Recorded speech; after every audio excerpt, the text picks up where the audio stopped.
What's been the weirdest place a guy has tried to approach you? In the hospital?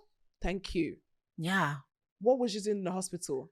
What was I doing? Or I was think, you good? I think it was around the time when my grandma, well, God rest her soul, but she was in hospital. So, you know, like the whole family is there, and I was literally even standing next to my mom. Mm-hmm. I know that, yes, you know, but if I stand next to my mom, I look like her younger sister, you know, that kind of vibe. Period. So maybe I don't know what he thought. I don't know why he came up to me and my mom standing right there, and I'm literally like inches away from my grandma on her hospital bed, and this guy's like telling me, "Oh yeah, Mo, I'm such a fan of you," and I'm like, "This is okay. I appreciate it, but this is not the place." And he was really like, he was sort of persistent, and then after a while, I think he got the point. He left.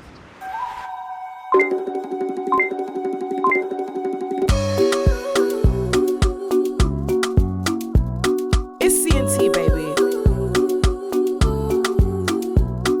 What is good, my good people? It's your girl, Madam Joyce, in the bizzle, back again. Tell a friend. If you don't have a friend to tell your mommy I'm back. Tell your daddy I'm back. It's been another week, long time no speak. I hope everyone's having fun. Honestly, the weather in the UK is really giving today. It's like 30 degrees. It's definitely different than having weather in Barbados or having it in Jamaica or having it in even Nigeria, because heat here is like clammy and it's wet, and also like you can't be a hoochie mama. Like people expect you to be wearing a 3-piece suit in 30 degrees because it's work attire, some bullshit. But I hope everybody is well, guys. We have another amazing guest. Now, the last time I saw this girl, this queen, no, the first time I met this queen was a very chaotic time for me, because I jumped on her podcast and I thought I could open my mouth and do my, yeah, you know, like, da, da, da, da, da, da, da, da. And I ended up being flogged in 3 different... How does one get flogged in 2 different continents? I've never been flogged so hard in my life. The flogging started in Nigeria, and then they took it to the UK. And I'm like, I'm looking at the world map, and I'm just seeing flames, because there's 2 different continents that have something to say about me. But guess what? Now all the boys start seeing me say, it was worth it, wasn't it? They could have only been mad for so long. Exactly. Now they moved on. Now the same boys that were cussing me is now hearted by they're in your DMs now. Yes, I know that's right. But guys, I am honored to introduce my friend. She is a presenter, host, and cultural commentator from the Bahd and Boujee Podcast. That's it is Moet Abebe. How are you, friend? I am so good, friend. Do you know what? I'm excited that I'm here. I'm excited that you're here, and I'm so glad to finally have you in London. Mm-hmm. Obviously, I'm not always, but I'm in Nigeria, and it's like sometimes I see my friends in Nigeria and I see them, but it's like sometimes let's come to It'll the be UK. Nice to see them in the UK. How are you finding it? What's good? I am loving it. Now, you know how you were just talking about, you know, how when you came on our show you were roasted on 2 continents. Yeah. I have to disagree with what you said on the show.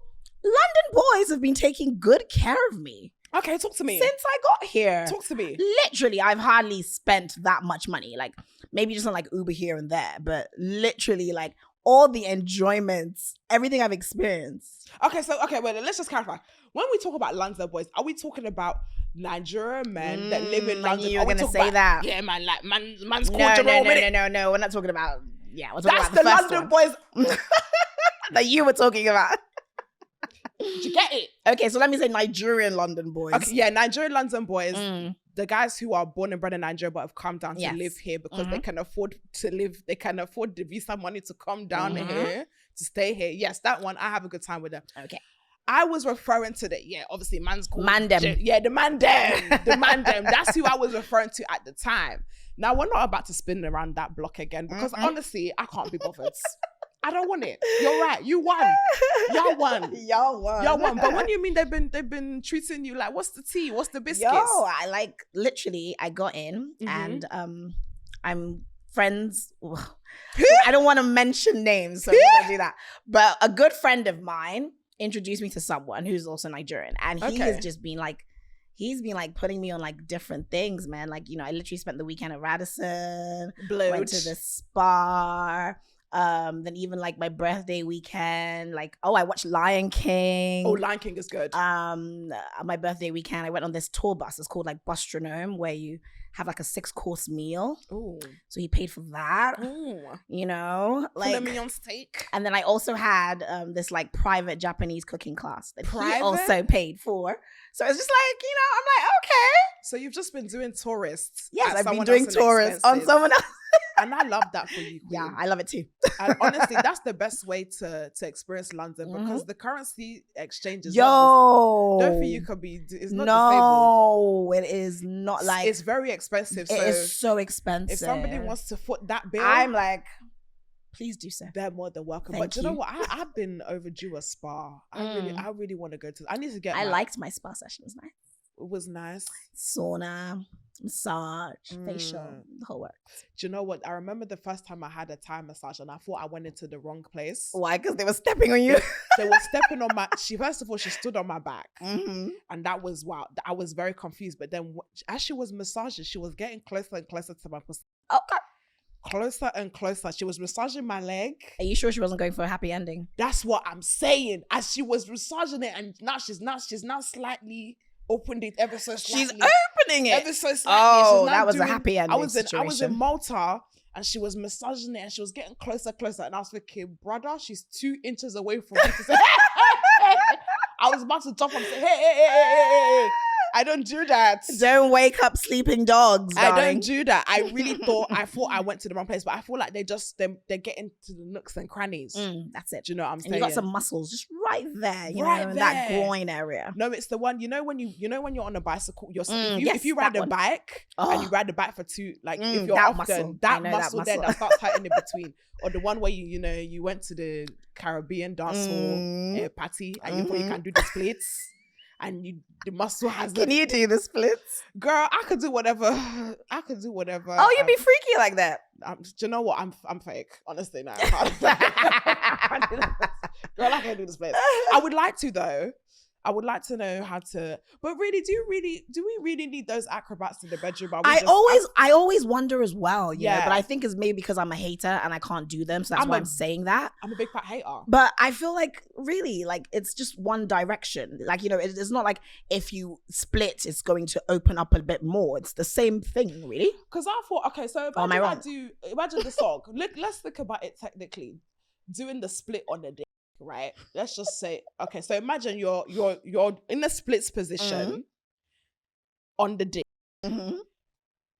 How then are you gonna bounce up and down, because your foot is not on the and if you think about it, your foot. If you also watch when they're splitting and they're doing that whole, you know, bouncing up and down, they move to the side. So wouldn't you hurt his dick? I'm not gonna lie, I've never seen. I don't know what category you're on, sister. Because no, I never seen this is not porn.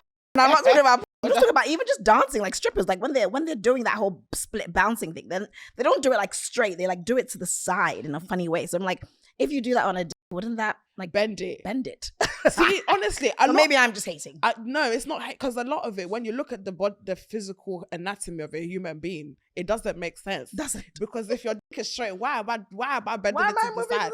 Yeah. Just want us to do the best. I'm sorry. Whatever, man. Whatever. So what's been your favorite time in London? Talk to me. So far. My favorite time so far. Ooh.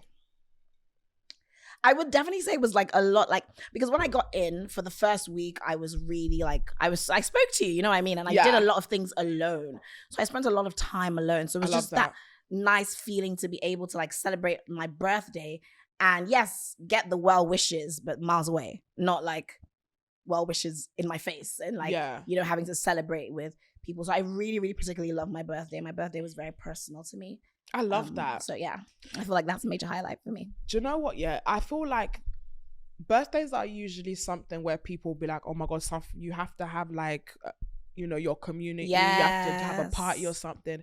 But I can really appreciate just quality spending time for yourself, doing things that you want to do. And that's literally what I do. And just reflecting on how far you've come in life, who you are, your identity in this era or even in the last year. I think it's really, really beautiful. I've been thinking about what I want to do for my birthday because, guys, my birthday is September 30th. Okay, yes. That's what, Libra or Virgo? Yes, I am a Libra baby. Okay. And I've been thinking what I want to do for my birthday. And honestly, I just want to go on holiday. Yeah. Paid for. Of course. Paid for. Not my own money. It's my birthday. That's fun. Yeah. Like maybe Jamaica or... Are you going to do that raft thing that they have the men massaging your bum now? Do you know what? Yeah, for the plot, I'd do it. Yeah. What, they just... Apparently, a lot of tourists like end up having sex with them. See, no, that's disgusting. You see, now that's a cheeky bum massage. I can co-sign, but to have sex with the outdoor men, yeah, apparently they be doing it. The outdoor raft men. Yes, they be. No, sorry, there was this one there's a time it was trending. Yeah, I saw the videos. No, sorry. First of all, no, there's nothing. I was thinking, there's nothing that could turn me on. Someone slapping mud on my bum cheeks, and I'm thinking, oh, this is muddy and naughty. Let me have a little. Yeah, it's muddy. not my thing too. I had to think about it. But I do like my bum rub. Is it the massage? Yes, I do like my bum rub, so I can understand actually. Because once you start touching my bum, like I'm like, yeah. And like the Thai massage that you before you start getting to there's 2 centimeters. There's literally between this place and this place and this place. It's not far. Not too far. It's not too far. But I don't know. I don't think no. It's not really masties. Good. Holiday sex is not masties. I did holiday it once. Sex isn't your thing? I mean, with someone I like, yeah, but like, okay. like. So what about if you like go on holiday? Let's say today you meet someone tomorrow, you like him, you wouldn't have sex with him? No. Oh, that's lovely. She said that sounded so. No, it sounded. Do you know what that That's sounded? lovely. It sounded like, girl, you better than me. That's what I'm bringing. Girl, you better than me because I'ma do it. I'ma do it. Girl. I'ma do it. I've had one holiday sex. I didn't enjoy it. You didn't. We had this conversation. Yes, you did. Yes, we did. You didn't enjoy it? I thought you said you did. I didn't enjoy it. Oh, yeah, it was you very didn't boom, like bam, him. thank you, bam. Oh, it was very quick things. We've had this discussion. I'm a lover girl. I need to feel I need to feel like I'm in love with you. Yeah. That type. That's my energy. I just remember, guys, I need to see my toes. I need to have a pedicure. I just thought about it. So last week I was talking about my dry back foot. I'm having issues with my dry foot. Okay, at the back of your foot, yeah. Yeah, thank you to everyone that gave me recommendations. Someone said that I should apply Vaseline, heavy Vaseline. That could work. Do you know? Yeah, so I bought some foot sock, some like the foot thing that you like wear while after you moisturize. They put cream inside. Okay, yes. I haven't done it yet. I'm about to do it, but it's like, you know, it came from a TikTok that I was watching where somebody was like, you know, when you grow up and you know you have those aunties and they got the dry back foot. She was like, oh, it's coming. She's guys, it's your turn soon. And I was like, girl, shut the f-. I was looking at my back foot. And I was like, You're far away from those times, darling. You remember we had this whole conversation about how you have so much time to enjoy your youth, you know? But I'm turning 27. I'm really close to 30. Yo, and that's a bad thing? No, it's not a bad thing. Being 30 is awesome. Trust me. How old are you? 32? 35. Oh. Yes, sis. 35 is scary. Yeah. It's not scary for you because you're fabulous 35. But I'm thinking. You, darling. But you're going to be, of course, you're going to be even twice as fabulous at 35. Are you kidding me? Jesus name, I hope you're so. already like fabulous at 27. So why do you think your fabulousness is going to go? Because you're aging. It's going to become more refined, like fine wine. Yeah, mature. Yeah. I can't wait for that. I can't wait to see 35-year-old man Joyce. Have a boo-boo. No, you don't have to wear the boo-boo. You can still wear what you're wearing. No, but I quite enjoyed the rich auntie aesthetic. Okay. I think it's sexy. I think it's like, call me mommy. Call me mommy. Yeah. I'm going to be one of those. I'm going to really push it. So do you think you're going to date younger boys? Yeah, I've had this. I'm going to be a sugar mommy. I like that for you, girl. I'm excited. I'm going to have my little 20-something-year-old little young six-pack. Like, kneel there. Six-pack boy. Oh, yeah. You know, guys, I've been talking about my dominatrix moment. But guys, we're going to move on to hot topics. Let's do it. Hot topics of the week, baby.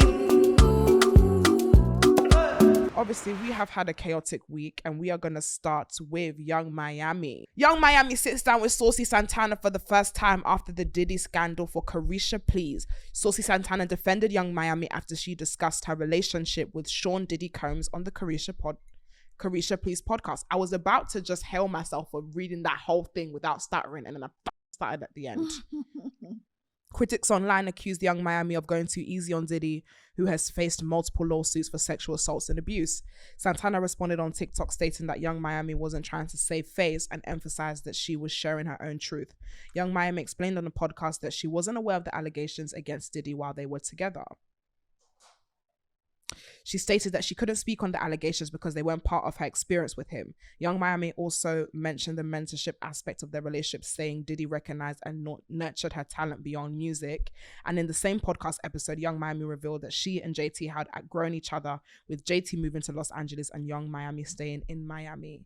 She also admitted she was unaware that JT was working on her debut solo album, City Cinderella. She'd been working on her I didn't know. Young Miami said. So that was the overview of the podcast. Did you watch it? I watched clips. I didn't watch the full, And what did you feel about it? What was your vibe?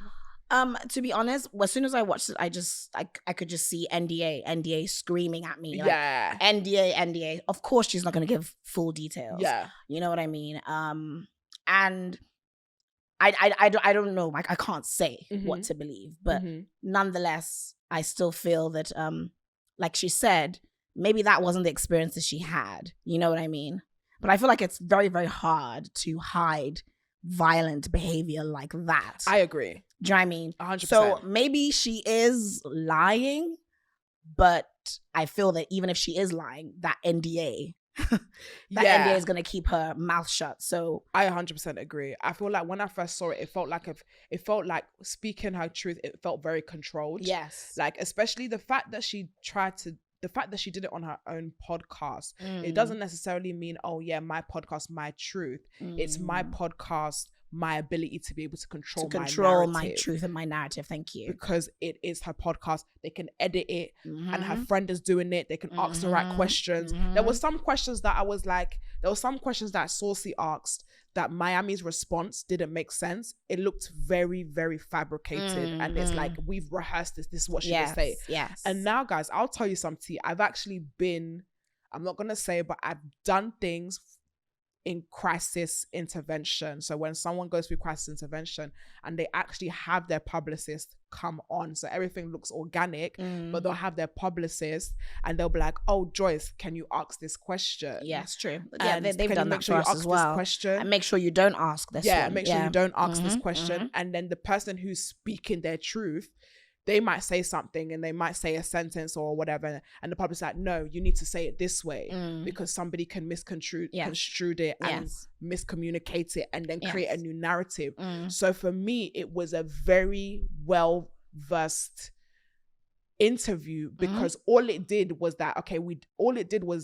allow people to say, we didn't get what we wanted to get from this, which is better than people saying Carisha's an enabler. Yes. Carisha was part of a part of it and we should throw her in jail. Yes. To be honest, if there was a choice of, you didn't give us what we wanted versus put that in jail, I think she would go for the former. Exactly. The former. Exactly. So I understand that. I don't know what people were expecting. Yeah, I don't know what they were expecting. I don't even know what they necessarily even wanted as well. It's almost like, and there was as you said, it was very rehearsed, even just down to like how she even explained everything, just like, how she said, oh yes, she came into Diddy's life when everyone was celebrating him. I hated that.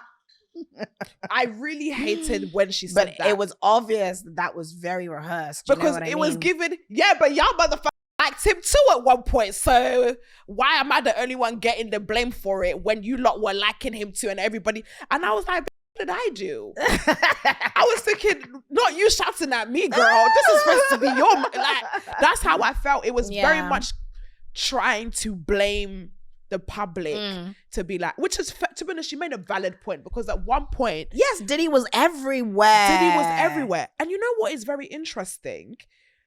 These allegations have been happening with Diddy for a long time. I feel it's only really now that we took it seriously because of who it was that was making these allegations. Yeah. And then that video evidence. There was nothing. And, you know, like word of mouth is, you know, hearsay is one thing, but when you actually physically see it was crazy. You know, interesting.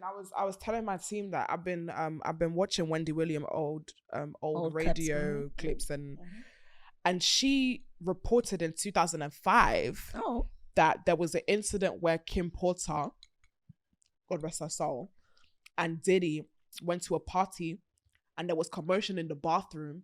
And Kim Porter came out with a broken nose.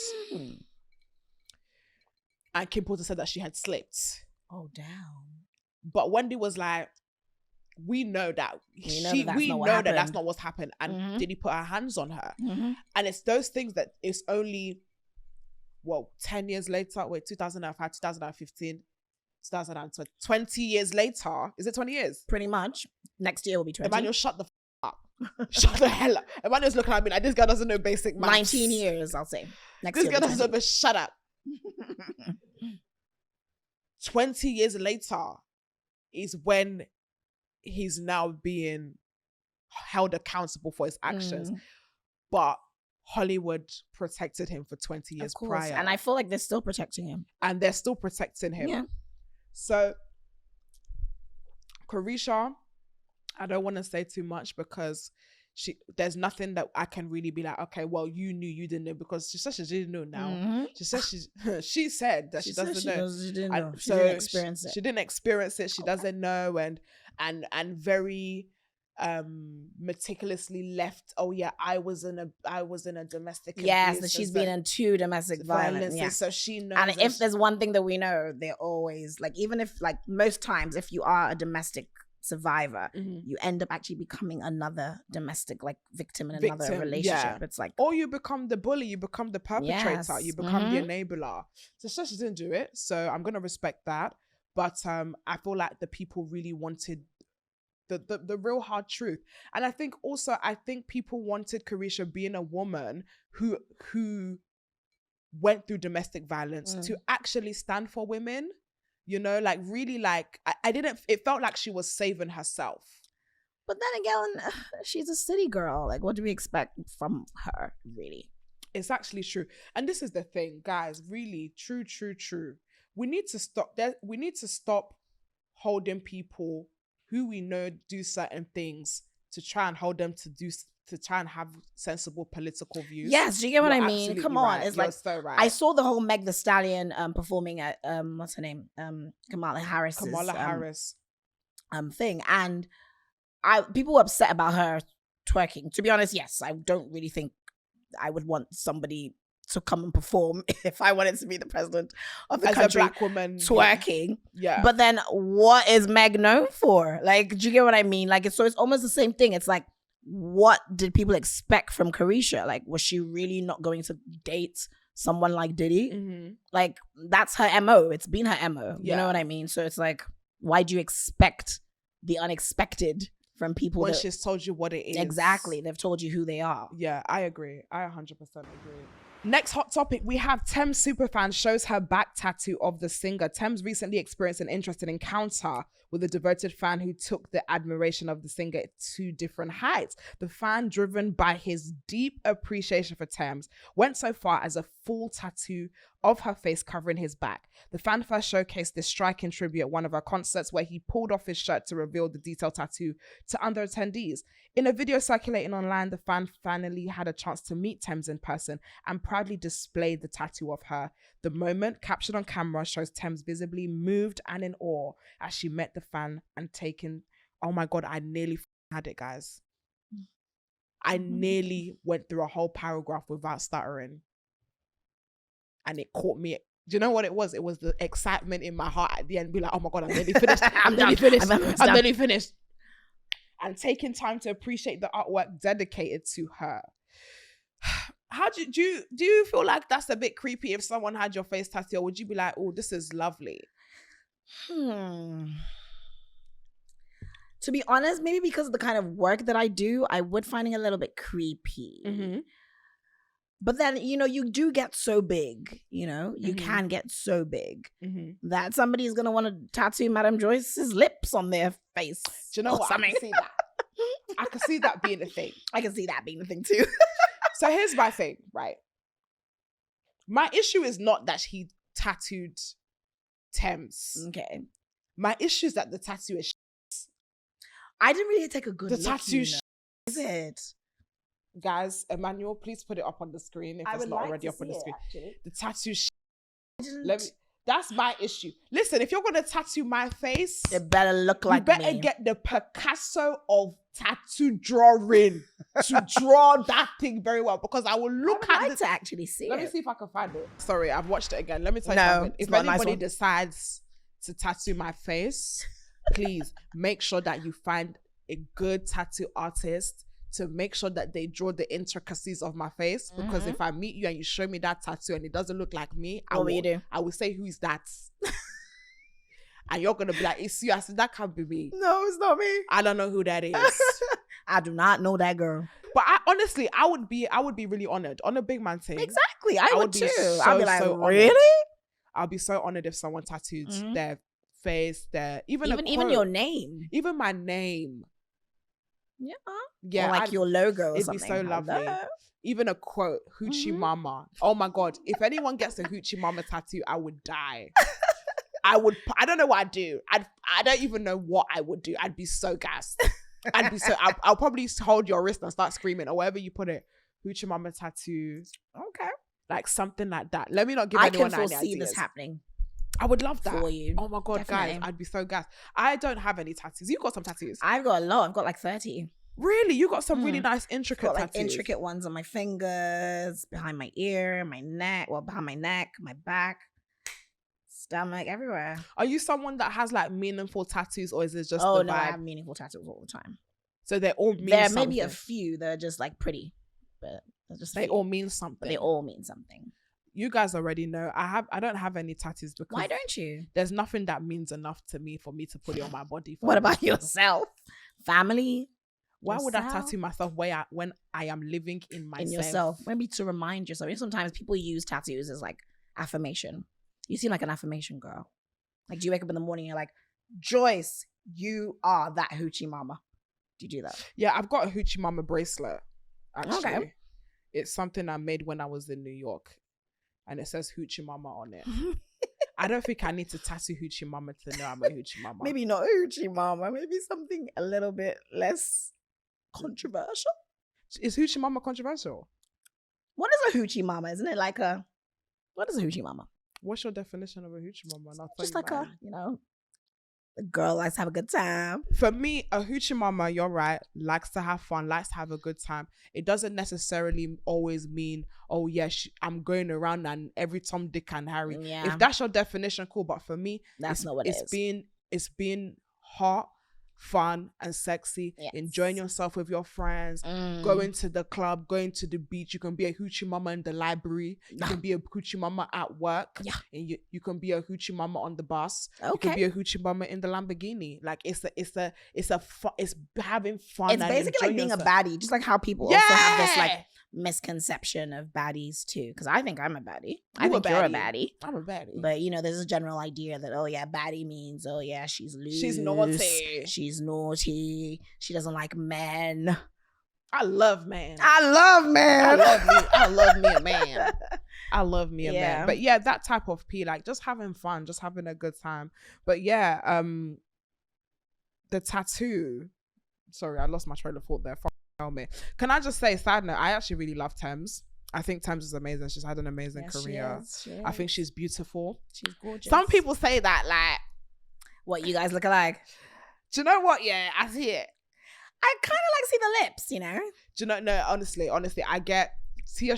What is there something you'd like? Go on the mic. I think she disagrees. Go on Maybe the mic if there's something you want to disagree? add. I just meant to say, yeah. Like, is it scissor? Is it Tems? Which one? Like, do you got? That's the thing. vibes? Sometimes I get scissor. I see some scissor. I see more scissor. Sometimes I get scissor. I see more scissor. I feel like because me and Tems are like thick girlies, maybe thick and But dark scissor skin. is thick too now. Yeah, she is. Are you attacking me? Because but scissor's also thick. So what's your? I'm just saying that both. Like, I see scissor more. They're both sexy, so they're both Yeah, a so it's compliment to good. me. Exactly. It's good to me. Who do people say your celebrity lookalike is? Moet Abebe. I know that's right. I know that's right. I love SZA. I love her too. I can accept that. I like her. But She's Tems hot. Tems is hot. She's Tems is hot She's too. a thick girly as well. Mhm. She's a thick, dark skinned girly. That was an interesting thing that she said in an interview that I really loved. She was like, when I go to the studio, she has to wear baggy clothes. Yes. Did you see that? She has to wear baggy clothes because she wants the guys to take her seriously. To take her seriously. seriously. Which I can totally. I'm not a musician, but I can relate Really? in a sense. Yes, because come on, let's be real. You know how most men, let's use that word, most. Not all. Before they say I said Not London all. boys. Most men, they're visual creatures. They see something, they like it. So imagine if you come in to a studio with a whole bunch of men, a whole bunch of producers, and you're just all dressed up sexy, your ass is out. They're not gonna think that you're really here to make music. I can understand. Do you get what I mean? So let me not distract you, like she said. Let me keep you focused, and let's make this music. So I totally understand what she's saying. I can see there's a level of an annoyance. Because I can just imagine being in the studio, you're trying to sing, you're trying to flow, you're trying to be in your element, and then there's a guy trying to talk to you and trying to see if he can shoot his shot. Because one thing about a guy, it doesn't matter who, what, where, when, they will shoot their shot. They will shoot. And even in the most inappropriate places, like they don't so care. We are at a funeral. Can I get your number? What are you saying? Like what? Like I know you're sad and that, but I know you're sad and that. I know you're sad. Or what? Like, do you? I can hold you. Do you need someone to hold you? I can help you. Like you can cry on my shoulder. You can lean on me. Yes, and then you can ride on my dick. It's just like honestly, it doesn't matter who. What's the weirdest place a guy's ever tried to approach you? Okay, let me tell you a story. Yeah, there's nothing I hate more. There is nothing I hate more than a guy trying to move to be. And now I have an issue. I'm annoyed, or something's happened. I would like it's happened to me. Like you're having a bad day, and then they come and that happens a lot, especially in Nigeria, because you know how Nigeria can be. Like you just literally just wake up and this is planned. This is your plan. Your plan is to do this, achieve this, be here, do this, and then somehow it just goes crazy, and then you still have some random guy coming to say, "Hey, do you know what I say? I like you." You know what I say on those days? Because imagine, girls, we've all been there. Something has happened, maybe your car's broken down, and the extra £400 that you didn't expect to pull out for now you're gonna have to pull it out. Now you have to pull it out. Something happened, and now you have to spend more time in something that you wasn't expecting. For me, I'll never forget, I was in Afro Nation, and where the Ubers was picking people up after Afro Nation was like a 20-minute walk. And me being me, you know me, sometimes I'd be bare arrogant. So I was like, yeah, sorry, one of the guys is gonna come and pick me. Someone's gonna drop me. Someone's gonna drop me. That's how I was moving. Someone's gonna drop me. It's cool. Like I know him. I know the bottom poppers. I know everybody. Someone's whipping. I swear to God, God humbled me that day because he said, Joyce, you are going to walk that 20 minutes. So I remember I'm walking. I was so angry. I had to walk that walk. I'm now walking. Guys are trying to speak to me. And then I'm ignoring them. There's one guy in particular, he would not let it go. And he came up, like he was talking to me. I was like, sorry, I need to go. He was like, no, let me just talk to you. And I said, excuse me, sir. If you don't have a solution to my problem, get out of my face because I have a problem. Do you have a solution? Then we can have a do you have a car? Are you trotting along like me? If you just want to trot next to me. I can so relate to what you just said, and that I feel is a major pet peeve and a thing that annoys me a lot. I am definitely not going to talk to you if I'm going through distress and you can see it and you're asking me for my number, or you don't have a solution. If you're a real man, you'd be like, exactly. Me and you were walking on the same pavement. I'm looking for how can we solve this problem? I'm looking for someone with a car, and you're side by side. We're now walking together. No. So how did you enjoy Afro Nation? If you don't get from my way, get the fuck out of this place. Get the fuck. Are you done? Nah. I was so so heated that. Nah. Girls, if a guy ever comes to disturb your peace, sorry, I'm having a bad day. Do you have a problem? solution? If Do you have you a solution to my don't, problem? If you don't, get Please. out. Because I will use the anger that I've been holding for on you, that car and then payment. I will use it seem to like a bad blast you. person. I'll use it to blast you. I swear to God, I will use it to blast you. I'm not in the mood. I'm not in the mood. Sorry, I'm having flashbacks of that. Now, I was so angry. The way I had to walk that 20-minute walk, I was angry. I was so angry. I had to, and you know, the ones where you come confidently, like, yeah, someone's coming to get me. Like, it's like someone's coming to drop me. Like, I didn't bring my breast out for no. But back to what you were saying. What's been the weirdest place a guy has tried to approach you? In the hospital? Thank you. Yeah. What was you doing in the hospital? What was I doing? Or I was think, you good? I think it was around the time when my grandma, well, God rest her soul, but she was in hospital. So, you know, like the whole family is there, and I was literally even standing next to my mom. Mm-hmm. I know that, yes, you know, but if I stand next to my mom, I look like her younger sister, you know, that kind of vibe. Period. So maybe I don't know what he thought.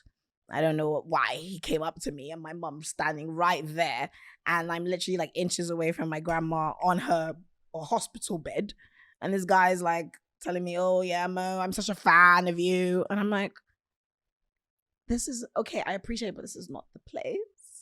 And he was really like, he was sort of persistent, and then after a while I think he got the point, and he left. Why in the hospital? Lagos boys don't care now. Read the room. Some Lagos boys, let's say that. Yeah, we don't generalize anymore. Some Lagos boys in hot milkshake. Some Lagos boys. Like, read the room. Like, there's a time and a place. No. You're going to catch me again, baby. If it's destiny.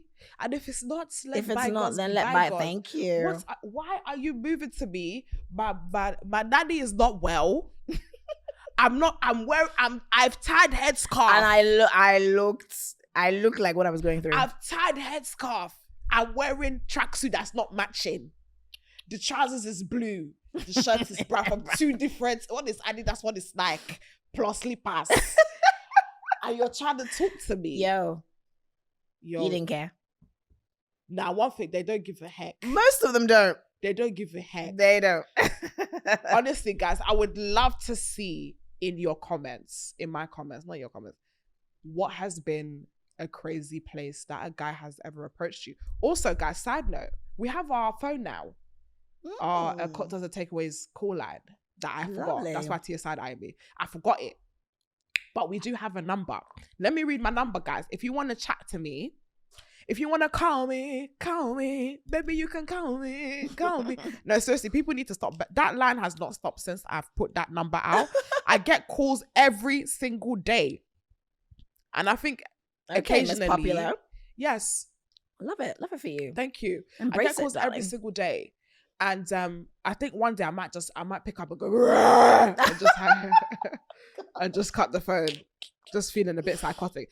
But guys, here is the number if you want to call me. It's on WhatsApp and it's on iMessage as well. I'm going to tell you the number in 20 seconds. Can you keep up? Baby boy, if you lose my breath. Baby boy, if you lose my breath. Baby boy, if you lose my... Can you keep up? Baby boy. I loved that song. Honestly, I'm just using it as an interlude while I find the number. But then I also remember that I can't multitask. So the thing was completely fucked up my brain process. The number is 0754. Wait, say it again. Let them hear your sexy voice. Oh. Go on, say it. Sell it to them. The number is 0754 2958 286. Say it again. 0754 He's got a nice voice. 2958 286. All right, guys, don't get turned on, man. Just make sure nice voice. Just make sure you WhatsApp it. Just make sure you WhatsApp it, guys. That's it. And call us. Obviously, we have a dilemma episode coming up, so send in your dilemmas via voice note, and also send it to us, and we might actually call you to come on the show on the phone. Don't get excited. To come on the phone. To come on the phone. You know what? Honestly, I don't know much about your presenting journey. Yeah? But okay. I know you're a big girl on this thing. This is my way. You're a big girl on this thing, but obviously me coming from the UK, yes, I don't really know the journey in terms of your presenting. You've been in the game for time. Yes, I don't know the beginnings. So pretty much I moved back Mhm. in 2012. Then as soon as I moved back, literally like 2 months later, I went for like a sort of audio audition. Mhm. And my boss at the time, because I work for Sound City. So Sound City was literally the Nigerian company that chased us like certain brands, music brands. Before, in those days, music stations were mostly the MTV bases Mhm. or the Channel O, and Channel O was South African. Mhm. So Sound City came from Nigeria and now started making playlists and, showing off Nigerian videos. So it was literally like now the Nigerian MTV base. You get what I Okay, mean? sick. So it literally became a major, major competition with all these other international brands that were also providing, music content. Mhm. So by the time I joined, Sound City had already like done like 10 years. And I started off as a TV presenter. So I was like, doing like countdowns, things like the global countdown. That was like mostly like songs from the UK. So top of the charts of the UK, Sick. top of the charts in America. I was also doing like top 10 Kenya, top 10 Ghana. Wow. Then I would also like host like, concerts, album listenings, red carpets, went on tour with Wizkid, Tamaya, David, but I can name most Afrobeat artists I have interviewed. Period. Literally, like if they're 100, I've interviewed probably about 95. So yeah. I know that's right. Then after like about 5 years or so, I went into radio. Sick. For the same channel, Sound City, but now they had like radio. So, and that was really, I would say, what really kicked off my career as well. Cause I got a nice voice. You dude. So I absolutely killed it on radio. I really made a stance for myself. That's also where the whole goddess thing came in as well. I sound like a goddess, look like a goddess, dress like a goddess. Period. So that happened. And then I left after about 10 years. And I'm now like solo dolo, just, content creating, doing the podcast with Tolani, acting in movies, still hosting events, hosting shows, hosting album listenings. But now I'm pretty much doing what I was doing, but You just do have a fab voice. Thank you, darling. No, you need to. It's given like if you had like an audio book. Yes, I would love that. Because what's interesting with my friends, I know you from Nigeria, and you sound different. You have more of a Nigerian accent, but here you're very articulate. Yeah. You have a beautiful voice. Thank you. Thanks. People like you make me feel like all my stuttering and stuff. I actually do have a bit of a stutter, I think. But I feel like that's what makes you. Whatever. Like, I feel like even the little, like, because like, okay, like with me, I personally feel that my voice is very nasal. Like it can be like, I can sound very whiny and, Yeah. So everybody has like their little like flaw, even when it Yeah. comes to the voice. So if like stuttering is your thing, but that can also be what makes you stand out. And I really think that's what makes you stand out. Yeah, because I have too many thoughts at once. So sometimes I say 3 different beginning of sentences in one go. I get in trouble for that a lot. It's C&T, baby.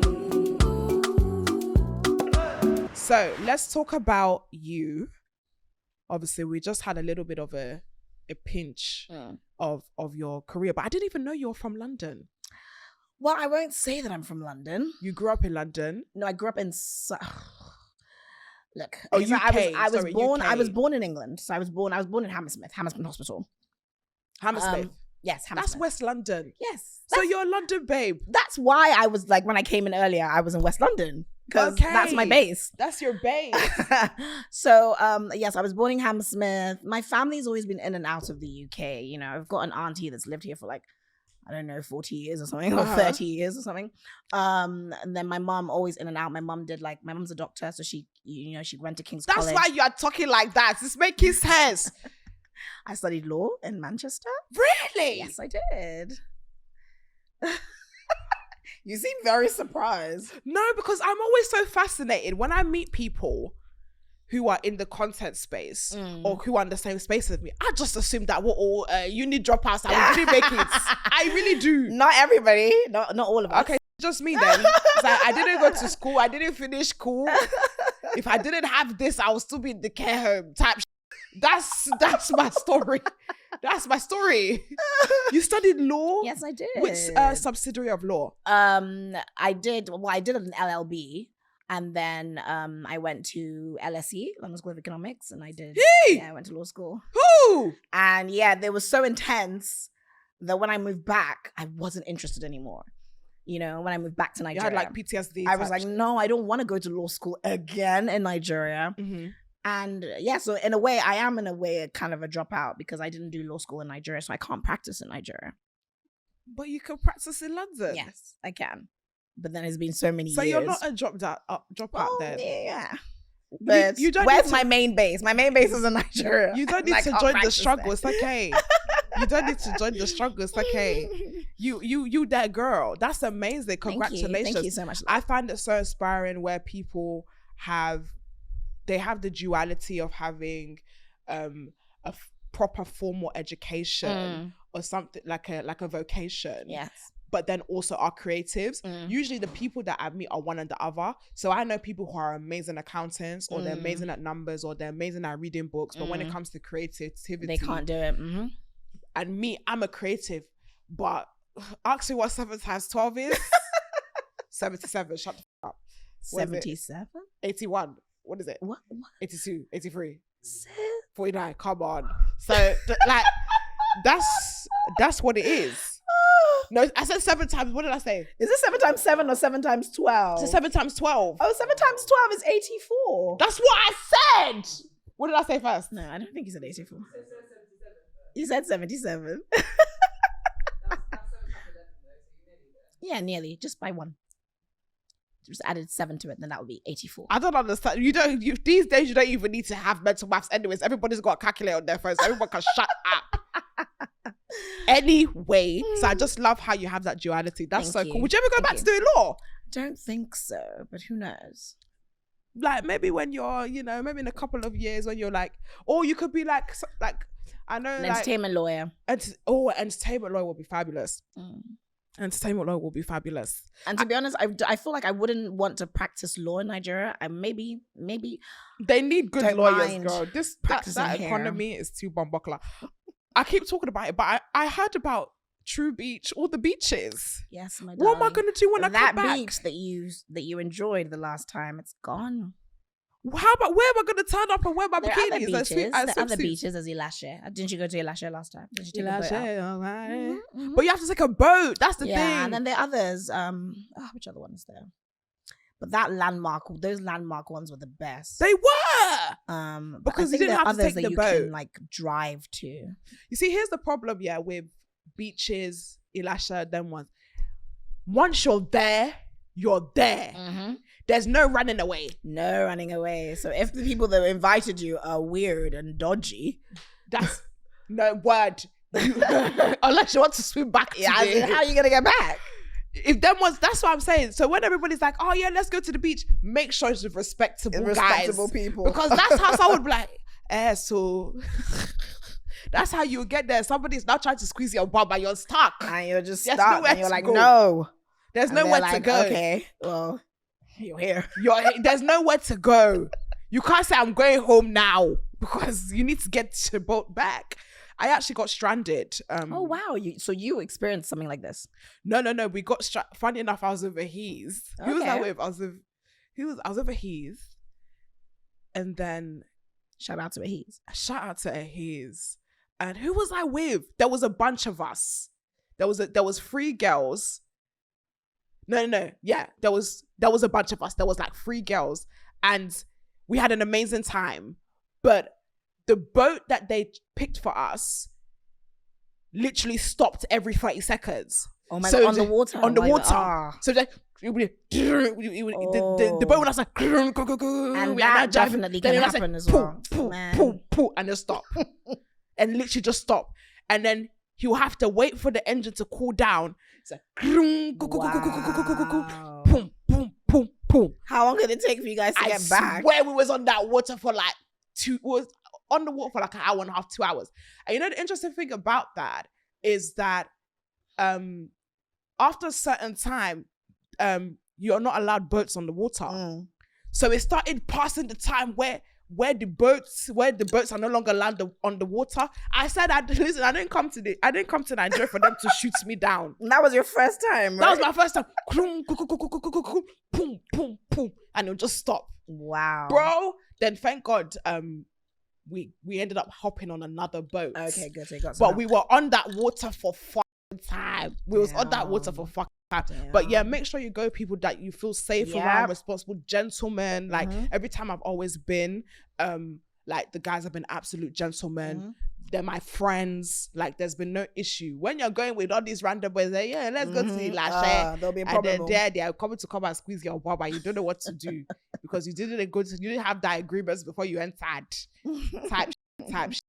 But yeah, I'm quite sad about the landmark beaches that they closed down. I am as well, because they were quite convenient, and they had like really nice shops, and they had like really nice restaurants, and there was this particular beach club that got knocked down. Which one is this? Breeze. I don't think I ever went to Breeze. Oh yeah, it was really nice. I went to Truth Beach, which was really, really fun. Breeze, I didn't go to, but I just think Breeze's membership, like you have to go with a member. So oh yeah, that one was membership. Breeze was I've not been, but now I can never be. You can't go. No, I can't go. So where are we gonna go? Like, what's the next? So we have to be riding. Maybe, but make sure you don't have to be in that situation again. And then apart from that, I feel like it just means more like nightlife, like clubs, more like yeah. Do you know what? But sometimes I want to wear a bikini. You and I both, darling. Sometimes I want to get my bikini on and get my boobies out. Both. I want to get my boobies out. There's actually something I want to talk to you about that I know you're someone that's well versed in, and I really want to talk about PCOS. Now, it's been weighing on my heart to have this conversation because I know that for anyone who doesn't know, PCOS stands for Polycystic ovary syndrome. Thank you. And it is a hormonal imbalance that affects a lot of women of color. A lot of women. I believe the statistics in the UK is 50 to 70%. Yes.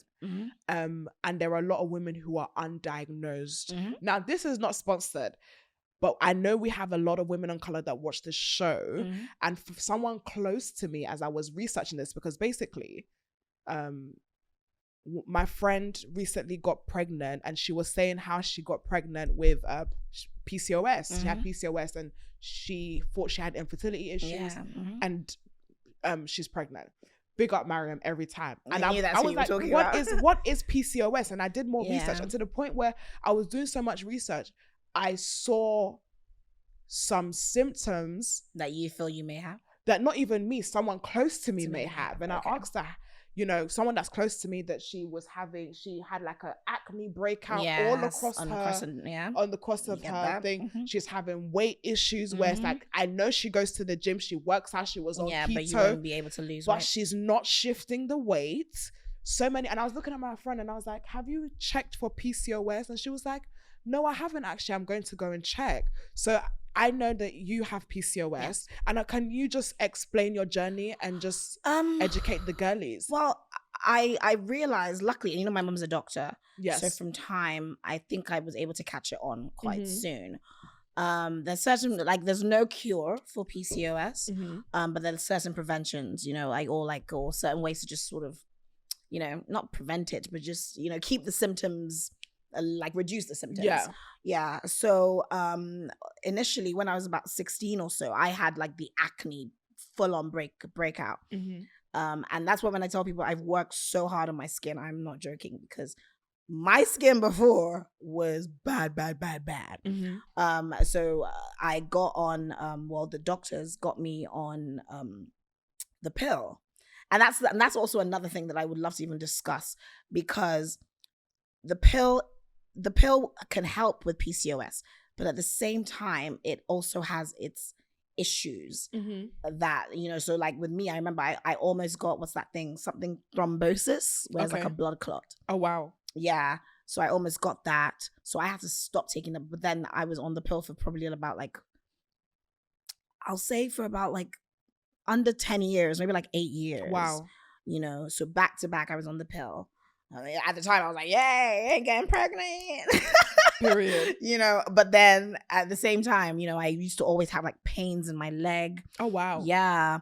So I was told to, get off it. And I feel as soon as I got off it, then my acne also kind of the symptoms sort of reduce. And I feel like there's this whole thing with age too. When you get older, that's why, as you said, your friend that thought that she had PCOS and her fertility would be affected when she, tried for a baby innocently, she got pregnant. And it tends to happen sometimes that, you have very strong symptoms, especially during puberty. And then somehow the older you get, it sort of fizzles. So some people don't have fertility problems. Some people do. Some people have irregular periods all the time. I used to have irregular periods when I was puberty. But then as soon as I became 18, 19, all of a sudden I didn't even need the pill anymore to regulate my period. That was even the initial reason why I got on the pill. So I didn't even need it anymore. And then when I got off, I was having my regular periods. So the only thing or the only symptoms that I would say that I still sort of have is the acne on the the neck and the chin. Yeah. What else? Maybe the weight gain. Yes, because obviously I'm a lot thicker than I was when I was 24. You know what I mean? But I look at it as just mature weight. You know what I mean? Yeah. But people would say that maybe it's PCOS. What other symptoms would I say that I still have? Yeah, still the unwanted hair here and there that you don't. Because I be waxing, girl. Yes, girl. There's some girls that I'm so jealous of girls that don't have to go through that. But I legit have to go through that every month. You know what I mean? If I don't, I would look like Wolverine. So so I be doing that. So yeah, I think those are just my only symptoms for now. But when I did initially get the diagnosis, there were so many more.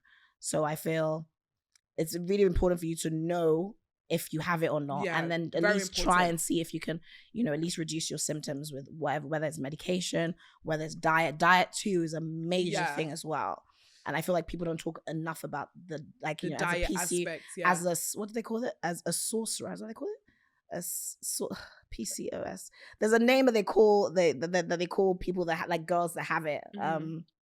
It's a sister. Yes, I think sister. So with a cyst. Okay, sister. Also, so as a PCOS I won't say victim, but yeah, as a PCOS person, I would say that you have to really, really make sure that you do pay attention to your diet. There's certain foods that can sort of trigger, especially the facial hair, the acne, the weight gain. So try as much as possible to keep away from them. But apart from that, girl, you can do your thing. Yeah. And they always say stuff like, when you want to get pregnant, then that's when you should go to your doctor and see what your fertility is like. Yeah. But I've heard so many examples of people who didn't even go and they have 3 or 4 kids. They were fine, yeah. So. I think it's just important to know because, again, this is coming from my friend who was going through these experiences, that it's very frustrating when you know something is wrong with you, but you can't really pinpoint. Yes, because it's so from what I've read in my research, symptoms obviously include having facial hair in unwanted areas, in your face, on your underhair. I said underhair. Under your chin, on your neck, on your chest, on your back. Then obviously I think because of the insulin issues, you can get yes, you a can darkness get on your neck, on your folds. Also anxiety, depression, issues with weight, and especially can't sleep well. You can't sleep. Yes, insomnia, hairline, your hair might start receding. Yep. There's so many things that once you know what the problem is, it's a little bit healing. Yes. Because even as a woman that doesn't have PCOS, I know how frustrating those things could be. So imagine you don't know that you have PCOS and I'm trying to lose the weight, but I don't know what's happening. Once you know, it becomes more healing. Some things that I researched in terms of helping PCOS, you will hit the nail on the head with diet. Obviously, it's a hormonal balance, and I think there's even a specific PCOS, insulin resistant PCOS. So you need to monitor your sugar. You need to monitor what you're eating. You need to be higher in protein. You need to, obviously, I'm not a medical. If you want to talk to someone, talk to Joyce Bobby because she's a doctor. She's a doctor. But speak to someone about it. But I really feel like it's important for us to have the diagnosis so that we can address it. So with that being said, we are going to put some things in the description if you want any advice or assistance with professionals, me, I'm just here for most of my knowledge is from TikTok anyway. So please go to a professional with those helps. But I really, really hope that this makes people go out, get diagnosed, and have an answer. And you're not always going to have cysts as well. Yes, and sometimes you may think you have PCOS and you don't. You just have something else. You just have something else. Yeah. Exactly. But please get it checked. And I love you guys. Best of luck. Don't forget to subscribe. Subscribe. Don't forget to subscribe. Yeah. Subscribe. Don't forget to subscribe. Subscribe. Don't forget to subscribe. So I remember when I came onto your podcast and you asked me a question. You were like, how do the UK men compare to the Nigerian men? And I said what I needed to say. And now you are on my podcast. It's only right that I send the question back. So how do Nigerian men differ to UK men? Like, to be honest, I'm not trying to avoid this question, but I am maybe avoiding it in my response because I don't really know much about UK men. Like I said, I've been having a good time here. So I was like, nah, what you said wasn't true. But then you corrected me and you were like, are these men Nigerian? Yeah. So, but then I just feel like it's unfair for me to even speak about British men from when I was in school. You know what I mean? Because I live out there in Nigeria, so I don't know. But then again, I feel the difference is because in all honesty, like I've made friends with some like Guinea-Bissau guys. I made friends with them like 2 days or 3 days ago. Okay, friendships. And then I've also made friends with the Moroccan guy, and I feel like those types of men wouldn't necessarily have approached me in Nigeria. Okay. I don't know if it's a confidence thing or if it's well, then again, Nigeria is quite classist.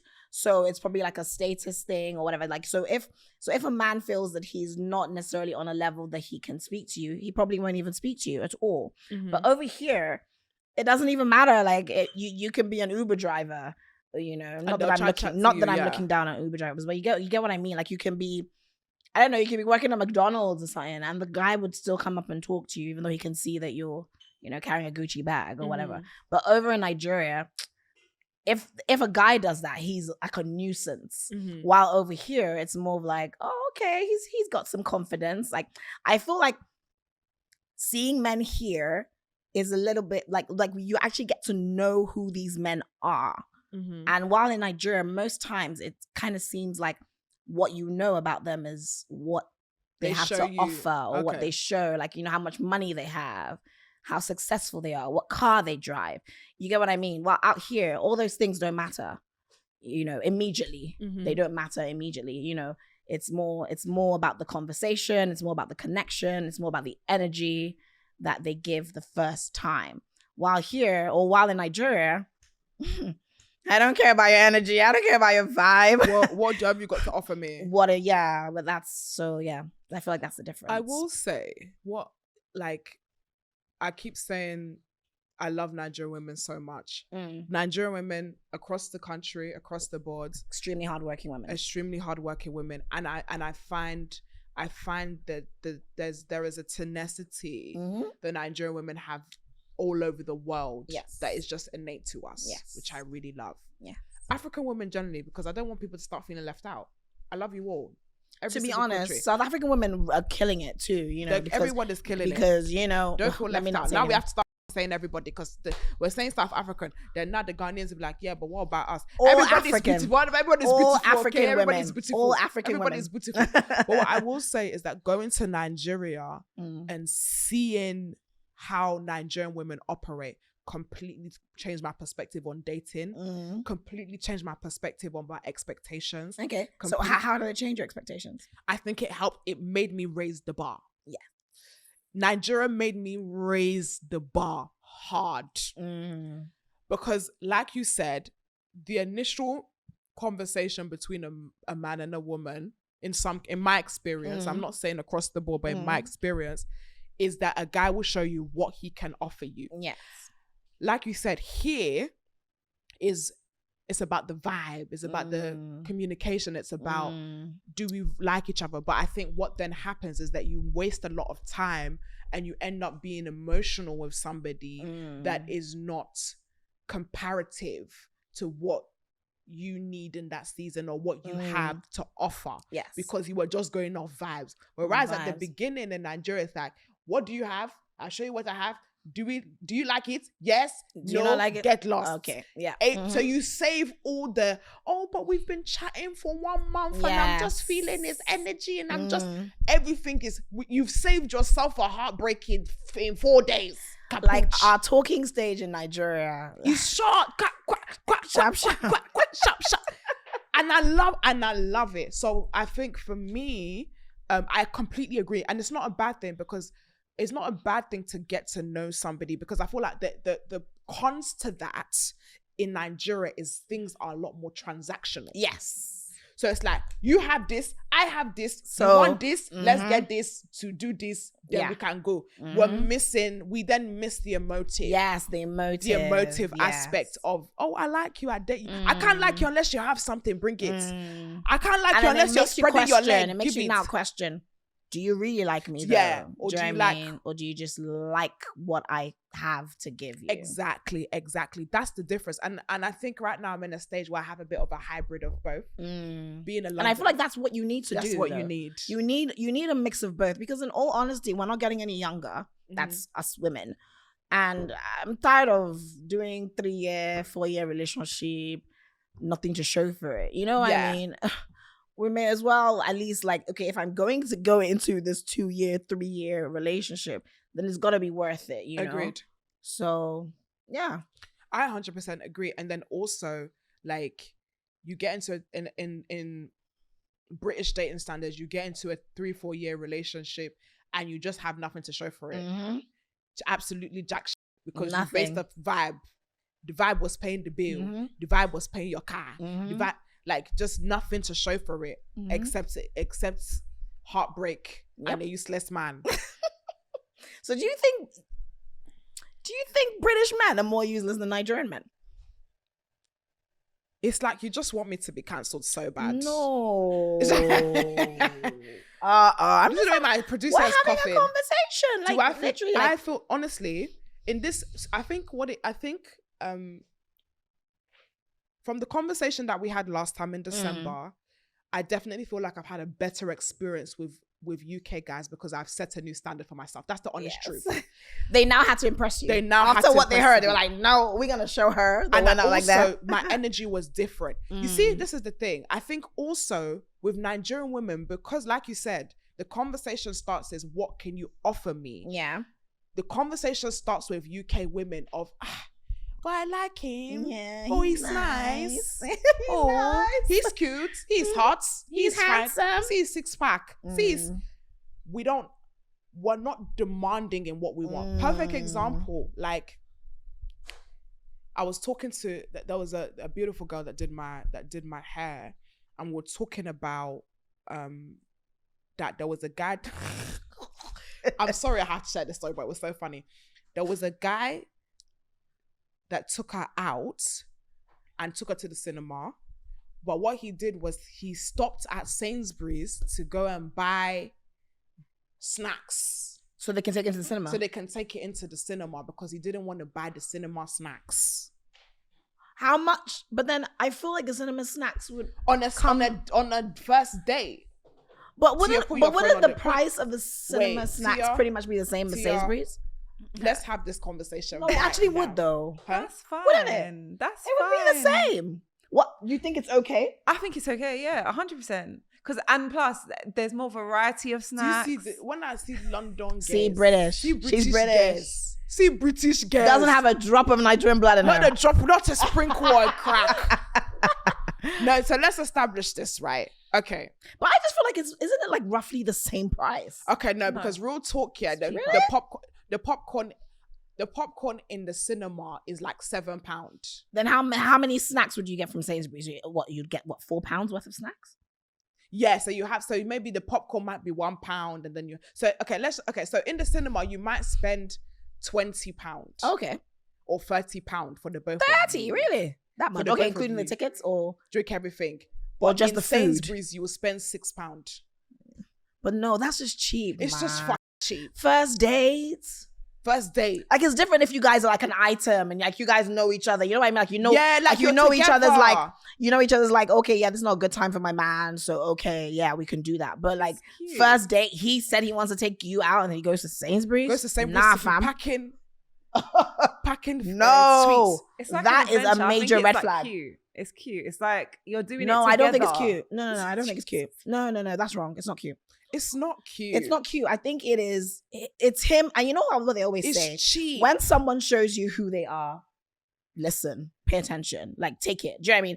So it just goes to show that he is always where you going go, to go come. back He's to the back everything now. concerning you. Should I just say everything concerning you in that situation? It means that he's always going to try and cut corners. always trying to cut corners. He's always going to try and cut corners. He's always going to try and look for the cheaper option. And I'm like, Or he's money savvy, or he's just careful with his money. money savvy okay. with the Responsible. cinema ticket. cinema food. Come on. Emmanuel. If you want to be money savvy, like let's not like we we need can a man's perspective. what do you think? Are you going to Sainsbury's to pack £1 sweet and salted crisp? Oh, now. With popcorn. I like convenience, and it's just easier to get at the cinema. Thank And it's you. fresh. Like, I used to do the £1 thing, but after I was like, On you a know what? date. Yeah. Especially time. on Wait, a how date. old I'm were not you? going Sainsbury's. On a date. Are you? No, that's what I'm saying. So Okay. you won't go to Sainsbury's on a date? Oh no, I wasn't. No. Oh, okay. exactly. If it's your friend, not gonna lie. Yeah, if it's your friend, that's I'm not gonna say fine. That's we what, can't because lie. that person knows you, but not someone that you're trying to. And let's be real, the first time he takes, especially a man, if a man takes a girl on a date, most times, the first time, he is trying to make an impression. Yeah, trying to make an impression. So what type of impression are you trying to make by going to Sainsbury's and not going to the popcorn? For all spot? my international, Sainsbury's is like going to 7-Eleven, by the way. It's like a 7-Eleven. Literally. You're going to pick up Nigerians is like going to Ebano. to go and pick. To go That's why I like our cinemas in Nigeria. They will not even allow you to do that. The one. thing is, you're actually not allowed to bring other food. Yeah, into the they won't. cinema. They won't let you bring. Are in. you actually? You are? Really? But not in Nigeria. That's Obviously, for Tia sure. would know that because that's what she knows. Because that's what she likes. That's what she likes. Many men have taken out on Many first men dates have like that. Say, it's not your first rodeo. Are you two? You ate the £1 popcorn. Nah. It's about the effort. That is the end of that. Like I would never see. I would never. I would talk never to him speak again. to you. So yeah, but again, I asked her, did you even want to go? She goes, no, I didn't know how to say no. I didn't know how to say no. And that's the thing. A lot of UK girlies, they Don't know they how don't to say no. They don't know how to be like, I don't want this. This is I what think like. the issue This is that what I- also, and it also is a thing that's also happening in Nigeria. You know, a lot of girls because a lot of men are also complaining about, oh, why will you bill me? Why will you? You know what billing is, right? Like Elaborate. billing basically is like, oh gosh, billing is just a way to ask for money. You know what I mean? Like ask for some help. Girls have different ways of doing it. Oh, I want to do my hair. So you just like suggest, oh, hey, my hair's looking rough. Next thing, oh, okay. He'll send you money for your hair. Mhm. You know, so there are different ways. There's outright like, give me money for my hair. Want to go do my hair. And our worst case, they'll say yes or they'll say no. Do you Mhm. get what I mean? But there's like an art to it. There's art to it. There's actually an art to it, you know, because you can, a girl, you can ask a guy for something and he doesn't answer you. Mhm. Well, I can ask that same guy And you will drop it. and he will drop it. So there's like an art to it. So, there's always this whole discussion of like whether or not a girl should bill or not, whether or not a girl should bill guys. It's making everything so transactional and blah, blah, blah. There's all that discussion. I don't even know what my trail of thought was, but there was a reason why I brought this up. Why did I bring it up? Okay, we're I think we're sex. talking about British girls not asking. Yeah, they don't have to say no. They don't know how to say no. I don't want this. I don't Yes, know. Yeah. and they also, I feel they don't also know how to ask. Yes. You see, in Nigeria, I've honestly. But guys, Nigerian women, that's they why will I said ask. there's an art. they will ask. There's They'll an ask, art to they'll it. Ask, they'll ask. That, and at the end of the day, you're gonna gauge. You'll be like, okay, so this man, how am I gonna ask for money from this man? There's some men that would be like, oh, okay, maybe they won't necessarily want to give you money for a handbag or give you money for whatever. But for emergencies. But they would, yes, there's that. They're the ones that would say, oh, okay, so long as you bring like some business idea, they'll support you. Oh, okay. Oh, I want to go to school in England. There are men that paying people's school fees. You know what I mean? So there are different ways to bill. Some people have it figured out more than others. I personally don't even think I've got it figured out at all. Cause No, I've been learning about this thing. I've actually been learning. I feel like you're like there. No, to think, But it's really hard, I feel, for actually, British people to it's do hard it, to British ask. girls. Yeah, it's Because I don't want to say this and be taken wrong, but you know, in Nigeria, it's a mix of everything: the economy, the hustle, the grind. Women somewhat believe, and even a lot of the men believe that they are, in a sense, the problem solvers. Men, do you know what I mean? Like, so if I have a problem as a woman, it's most likely that I'll ask a male friend or a man that I'm talking to. I'll mention it to him. You know what I mean? While maybe out here, even if you have a problem, you won't even mention it to your boyfriend. facts. You'll call your sister. You know what I mean? The girls got each other. You'll just for real. figure it out yourself. Even in a way. even a man would rather call a woman here. Yeah. Really? A man. So would do you rather feel that the call- men ask for maybe not money, but ask more from women than women ask from men out here? That's a good question. It's giving off vibes like the men ask for more, or the men sort of demand for more. I would say, yeah, I would definitely say that the guys definitely, they definitely feel like, and I'm not gonna say all. Like, I gotta say the disclaimer, don't I? Some of them, before you get into your feelings, I do feel like some of them definitely feel like they're the ones that are steering the ship, but in a way where it's very feminine. In a way that it's very feminine, where it's like, okay, what, like, you're in my space, these are my rules, these are my expectations, and you have to follow. And I feel like because we've been conditioned that way, the women are scared to ask for things because maybe they don't want to chase them away, or maybe they don't want to look too needy. And also we have, because of how we've been brought up here, we have a hyper independence here. Yes. That women are doing all they can to preserve Everything their independence. DIY. Babe, London will freaking humble you, because I did my makeup today. Don't even know if I did a good job, but I hope I You did. did fabulous. Everything do yourself. I did my makeup myself, and I cannot, guys, I'm not joking. I can't remember the last time I did my makeup myself. I literally had, because I was coming to England, I had to book a session with my makeup artist so she can teach me how to do my makeup. So do you understand what I'm trying to say? Because I don't know it. Like I'm not, I know it, but I don't know it, you know? So it's like, so London really humbles you, makes you do a lot of things for yourself. Do your hair. How can you do your hair yourself out here? Oh, the girls. You guys can lay your hair, and we can't do anything. We're so shout out to spoiled. the girls that can curl their hair themselves, because I tried to curl my hair. The way my What? fingers was hurting me. How can you cornrow your hair? They can But then crochet. obviously it makes sense because things are so, like, labor is so expensive here. Do you know what I mean? While in Nigeria, like, it's just convenient. And we don't have any guy to bill.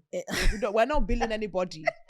That too. So you're gonna use your own money to do your hair. You know what I mean? Not saying that I don't use my own money to do my hair. I do, but you know what I mean. There's one guy that I even spoke to. To be honest, yeah, tell her, like, I think, like I said, once I've got to Nigeria and I've picked up some of my sisters in Nigeria habits, not gonna lie, I've been having a good time.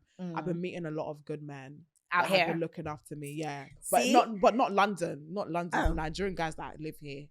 Oh, Nigerian guys that live here. Yeah, of course. Perfect example. This happened this weekend. By the way, guys, people are fed up of me talking about going into the clubs and stuff. So this weekend, I went on a retreat in Denmark, and it was a cabin. Okay. No phones. Oh, nice. Just me in a log room. Just you. Just me. Okay. Just in my thoughts. Just feng shui. That's lovely. I love thinking that. about so myself. no phone. No phone. Oh, I don't know if I could survive that. No phone. Actually, no, Charlie was there. Oh, that's Charlie was there with me. And then I saw Jesus. And he spoke to me. Okay. And he told me that he loved me. Because And he said he liked my hair. I'm sure he loves your hair too. I know he's the one that done it for me on the weekend. Girl, you killed me. Seeing how I'm not allowed to speak about where I was, so let's be somewhere else then. But yeah, I was in the mother club this weekend. Come on. As always, turning my up. Yeah. And I was talking to very, very attractive guy. Very handsome. What is your spec though? I'm such a just like anyone. Yeah, Okay, no. You on give off paper- vibes that you don't really have a spec. Like I don't have a spec either. Like really, like you know how people are like, oh yeah, I like him handsome. Like, God, I feel like you can be butt ugly, but like, okay, not butt ugly, but you know what I mean. Not Like scary. Looks may not necessarily be your thing, but you just have. I love a good conversation. Yeah, I do. Like I can just spend hours talking to you and just you. I enjoy it, you know. You know? Okay, so I have a type on paper. Tall, dark, and handsome. Obviously, even that's my And a type on Good paper. mother smile to go. Ooh, nice teeth. Nice. It's very teeth. hard to find guys. Well, not I don't know about out here, but Nigerian men don't really have nice teeth. Oh, they don't. I've been noticing nowadays the ones that have nice teeth, they're doing veneers. But Nowadays, the natural ones. I mean, they should. Very Have you few. seen the Nigerian toothbrushes? Them shits is like wood. they would bend your teeth. Them bristles are gonna knock one of your. It's gonna knock out your molar. Oh my They're god, tough as shit. I They remember. are, I remember. yo. They I actually are. I feel like they're smokers' toothbrushes. Like, no because fact. there's like smoker toothbrushes that like, but they sell them like regular toothbrushes. No, it's tough. No, that you know the white one with the orange bristles. Yes, I know the one you're talking about.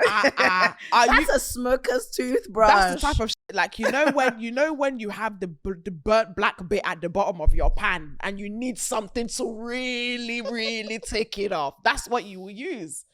I'm surprised. For real. I'm surprised people. But then again, like the hygiene sometimes in Nigeria as well. Like the whole place just smells like BO. Anyways, Yeah, because people don't be using deodorant. deodorant is not a And thing. you know in it's really Nigeria. like sweaty. It's It's not a thing. easy. It's not easy. And do you know what? Like it's so crazy. Like you know, like even just out here, you know, using public transport. Like not a lot of us, you know. When I say a lot of us, I mean like that 1% or whatever. Not a lot of us use public transport. I want to. I want to go in the. Do you know want to what? go in the This car. is the first time I'm actually ever really saying this. I have never been on Okada before. I want to be on an Okada. I want to be on Okada as well. Like, We should just. but do it's it. embarrassing saying this. Please don't air this part. Because they're going to be like, Moe lies about. And I'm just like, I don't need to lie about this. I'm not even trying to be bougie or anything. I've just never been on an Okada. I can see that, an though. Okada. I could actually see that. Like it makes sense because Never been on it. Cause you were the richest. You rich, bitch. Not rich. Okay, sorry. Okay, I am actually. No, they say that when they say that you're rich, you should claim it. And you Yeah, should accept it. So You yes, rich. I am Your rich. mommy's a doctor. I'm rich. You're definitely you. I'm very rich. You traveled. You went to boarding school in the UK. Even me. Did you see me? Did I even finish school? But that had nothing to do with your wealth, did it? No. Or richness? What? Sorry, I glitched that. I don't know. I don't know what happened. But yeah, I want to go on an Okada. Okay, I do too. Now, the last time I got really excited and said I wanted to do something in Nigeria that was like, you know, what the 90% do. I did it and nearly died. I went to the market. The market. Oh, I think I saw that clip and you went with Bimmy. I went with them. And you were like dressed wearing like what? A crop top or something. I tried to Man, come like. Thank God you covered up because what? You would have hated that experience. You would have hated it. Like they don't play. They don't play out there. Like you can't step. And it's so crazy because that part of the population is gonna take so much work explaining to them that that's not how to behave. Like if you see a woman dressed in a crop top or shorts, it is not your right to horse whistle. Or you know what I mean? Like That market. they still don't know. They still don't have knowledge of how to behave. So it's just best to not even bring it upon yourself. You see that market, yeah? It made me thank God that I'm making heaven. That place will make you thank God that I'm making heaven because you see the heat. First of all, that heat, it will make you say, thank God I'm not joining these pagans I can't remember the last time I went on to the the market. gates. It's been a while. Because the was fucking hot. My top lip was going. I was sweating profusely to the point where my wig was now pushing Was back. now pulling up. On top of that, they were calling me Oyinbo Dudu or Dudu Oyinbo. Wow. Dudu Oyinbo. That means black white girl. person. Because because obviously I'm British, Mhm. they were referring to me as a black white woman, which to be honest is fascinating. I've never. I don't even think it really makes sense. So that means you're mixed race. It was fab. I was like, okay, what you think I'm saying? I was like, what? No, I think it was honestly, it was very bizarre, and it was just so chaotic. Me again, you guys know my mental capacity when it comes to my ADHD. The overstimulation was fucking with me. There was too much. Too much going on. Too much. Nah. And they'll call you, oh, please come here, fine girl. Fine girl. Come and take this. You Do won't you want even pink know which lips? way to Do you go. want pink lips? You know they sell that thing that makes you. Yes. Do you want pink lips? You're their customer and I see your lips. They will sell to you well. Because I didn't even know that was a thing. Is that It's a thing, oh. to have pink lips? And you know the crazy thing is actually mostly men that do that stuff. Pink lips. I find it so weird. Do you know? Can you tell when someone's used the pink lip product? Yes, it's very obvious. Does it look like lipstick or what? I don't even know. It just looks like, it's almost like bleaching. Do you get what I mean? right. Like bleaching, like, you know when you bleach your skin, you know how some people when they bleach their skin and they look, you know, funny, like off colors. So Yes, off color. So the lip would be like just many shades of pink and red and Not many shades. it would just look off. Nah, it always looks Not very multiple shades. off. And most times I've noticed people that do it have big lips. I don't know if it's that it makes the lips bigger or the lips were big already and now that it's like a brighter color, it's now really like It's really pink. I don't know. I like my dark lips. yeah. I have a little Seriously. pinky. I've never looked at my lips and thought they need to be pinker. Mm-mm. I would like them to have a little bit of a pink tinge to them. Mm-mm. But in Nigeria, I found it very. But guys, now that market was Bambakla. But I do want to go. Let's go on the Okadas. On the Okada, Abby. Oh yeah, now I next want. time. Listen, I love doing the Ghetto Fabulous. Now next time when you come, let's do it. I want to do it. But I don't know about doing it in Lagos. That's the thing. I feel like we have to do it like in some like remote village sort of area. that no one can see us. It's not even about even them seeing us. It's just the road, just the like. I don't want to be. But that's the I don't thrill want of to it. be in like Lekki hot sun traffic on Okada. That's the thrill. And they're weaving. It's like Tokyo Drift, mate. Listen, these lot are talking about Mario Karts in Tokyo. We're talking about Okada in Lekki One. Come on. I'm a thrill seeker. That sounds like a thrill to me. It must be fun, like, you know, the way people talk about is like, you know, riding. I'm ready. Honestly, I'm excited. But you know they've banned them now, so they banned Okadas. yes, they've banned them. You know, before they were like used as transportation, Oh yeah. so now not anymore. So Just most for times personal use. that maybe, and also I think what most of them did was that they then sort of turned their bikes into like dispatch, so like delivery. Oh yeah, delivery drivers. Yeah. Yeah. So that was We it. need to do that here, but like if some in Nigeria on Uber, like if some, let's just say like, oh, Moe dropped her glasses. Yeah, you don't have that here. Yeah. So you there's have Uber actually, like, Eats. We don't have Uber Eats. oh my God. Can I ask you a question? Yeah. Guys, I have a confession to make. The amount of times I order on Uber Eats is getting ridiculous. I saw my Monzo transactions last year. You know, by the way, what month are we in? August. It has taken me January, February, March, April, May, June, July, August. It's taken me 9 months to confess this. Okay, we're listening. In December, Monzo did Monzo, which is a bank. Monzo's a bank. Mhm. They do a recap of all your shopping habits and spending habits. Guys, I have purchased from Uber Eats in 2023 269 times. How many days? 522 days. So that's literally more than half. There's 365, not 25. God, that's Bush it, girl, look 520. at you. Did you go to school? I would just say 522. And she said it with, no, you're so lucky you didn't say that on the mic. You're so lucky you didn't say that on the mic. Tia said with pure 325 days in a year. See her. But everybody's thinking like, 365. Matt, do you want to add your own, Emmanuel? So that's more than half. Yo, that's actually more than half. But so what? Can't you cook? Or you don't I like can, to? but I'm always hearing it once a Or week. maybe that's. So the other 4 or how many other days? 6 days. What happens? Being a hooch mama is hard work.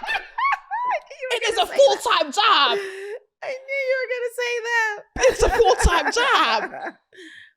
But yeah, I need to do better. Are you someone that does a lot of You look takeaway? like a good cook, though. I can imagine you Why is just knowing how to. Yeah, they say that, It's you the know. arms.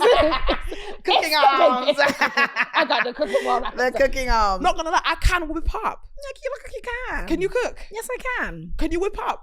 I can really whip up. I used to actually have a catering company. Oh, fun. Yes, but they're packed up. What else were you? COVID. An astronaut? What else have you got? No, that's just it. Then I also actually had a spa. Oh, But what they both- else? They both packed up. Also had a though. spa. What else? That's it. That's all. That's all. Are you sure? That's all. That's all. Are you sure? More you're to not- come. wasn't More a to people come. More to come, though. Mama was one of the only people that escaped the submarine. The submarine that submerged in the ocean because she has the Guinness Book of World Record for holding her breath for 45 minutes. So she managed to escape that one. I can't remember what we were talking about. Fuck, where did we get to We've this? just How did we get to gone. this? I Oh love yeah, it, Uber though. Eats. Are you someone that does a lot of delivery? That you cook? You cook a lot? Like I wouldn't say I cook a lot. I would say that it's a mix. You know, obviously back home. Let's be real. We've got Yeah, people to they've cook got for chefs you, and stuff. you See, that's the know. thing. We've got nobody here. Yeah, so I- it must be quite hard. I'm an air fryer chef. Listen, no, let me look at- chef. My name is Joyce and I'm an air fryer fresh. My name is Joyce and I'm an air fryer fresh. Chef. My name is Joyce and I'm an air fryer chef. Yay! Anything that can go in the air fryer, You can cook it. I can cook it. That's lovely. If it's anything beyond, when you have to start. I remember I had air fried plantain and I really didn't like it. No, you by the can't way. air fry plantain. Like why? Why would you air fry plantain? You need the Come on, oil. you need it exactly. And you need it submerged. Soaked It's all up. different. You need the oil to suck it all up. That's why we're all shaking like this because of the submersion of the submersion of the oil of the oil in the plantain. But anything that goes into an air fryer, chicken nuggets, I love chicken nuggets though. So chips, oven baked, pizza. But I have to cut the pizza in half because the full pizza doesn't it can't fit go in into the air fryer. What else? Cod, salmon, Nice. I like salmon.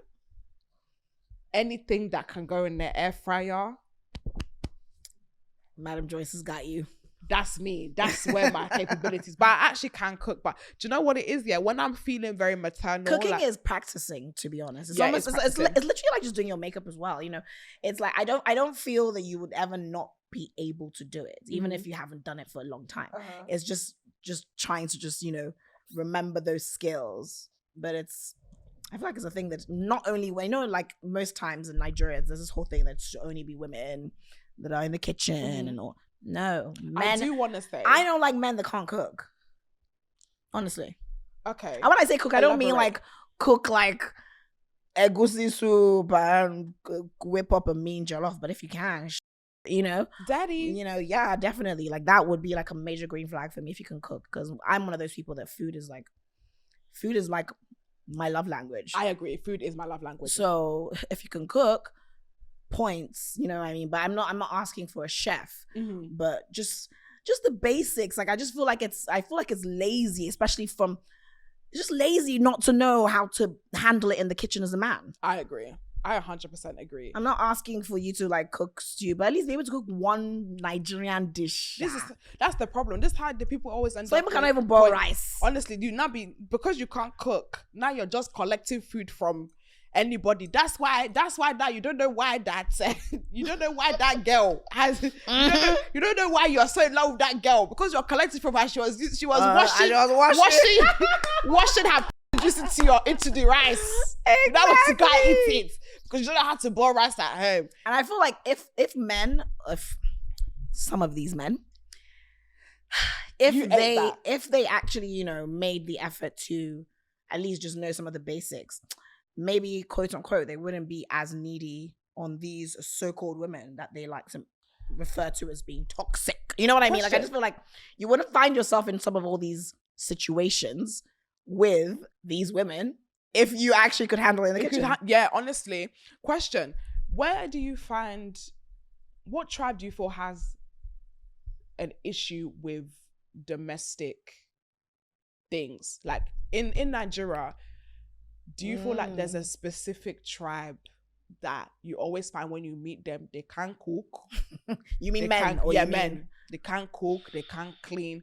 Because for me, I'm sorry. What? Who? I always meet Igbo boys that have issues. Igbo. Yes, I was gonna say that too. Yeah, it's I always find Igbo. Yeah, men. Igbo. I actually agree with you. Yeah, Igbo men. Yeah, you can't cook. You don't have to use washing because machine. there's a general idea that the man. Okay, like so most Igbo families, at least traditionally, I don't know about in these times, but maybe like our parents' time, if it was a family made up of, let's say, 5 kids and there was a boy, trust me, that boy cannot do anything. Like, he can't do anything. All he knows how to do is to exist. Most times, you know what I mean? Yeah. And that's why it's so crazy. Like, it's mostly Igbo families or Igbo grandparents that when they get, well, maybe I'm speaking from my own experience, that when they get older, they now realize that all the attention that they gave to their sons, they somewhat wish they gave it to their daughters, because it's your daughters that will end up taking care of you. Yes. And now your daughters have resented you. And now most times your daughters are now married and have a home to take care of, but then they also now have to shuffle you into that home. And most times women do it. Women actually do it. Like, you have people that will still go and see their parents. I love women. But men, that useless some men, most times, at the most, if they even want to even be involved, they would just send money. You know what I mean? Like, they'll send money. Financial support, but the whole, like, emotional support, coming to visit, being present.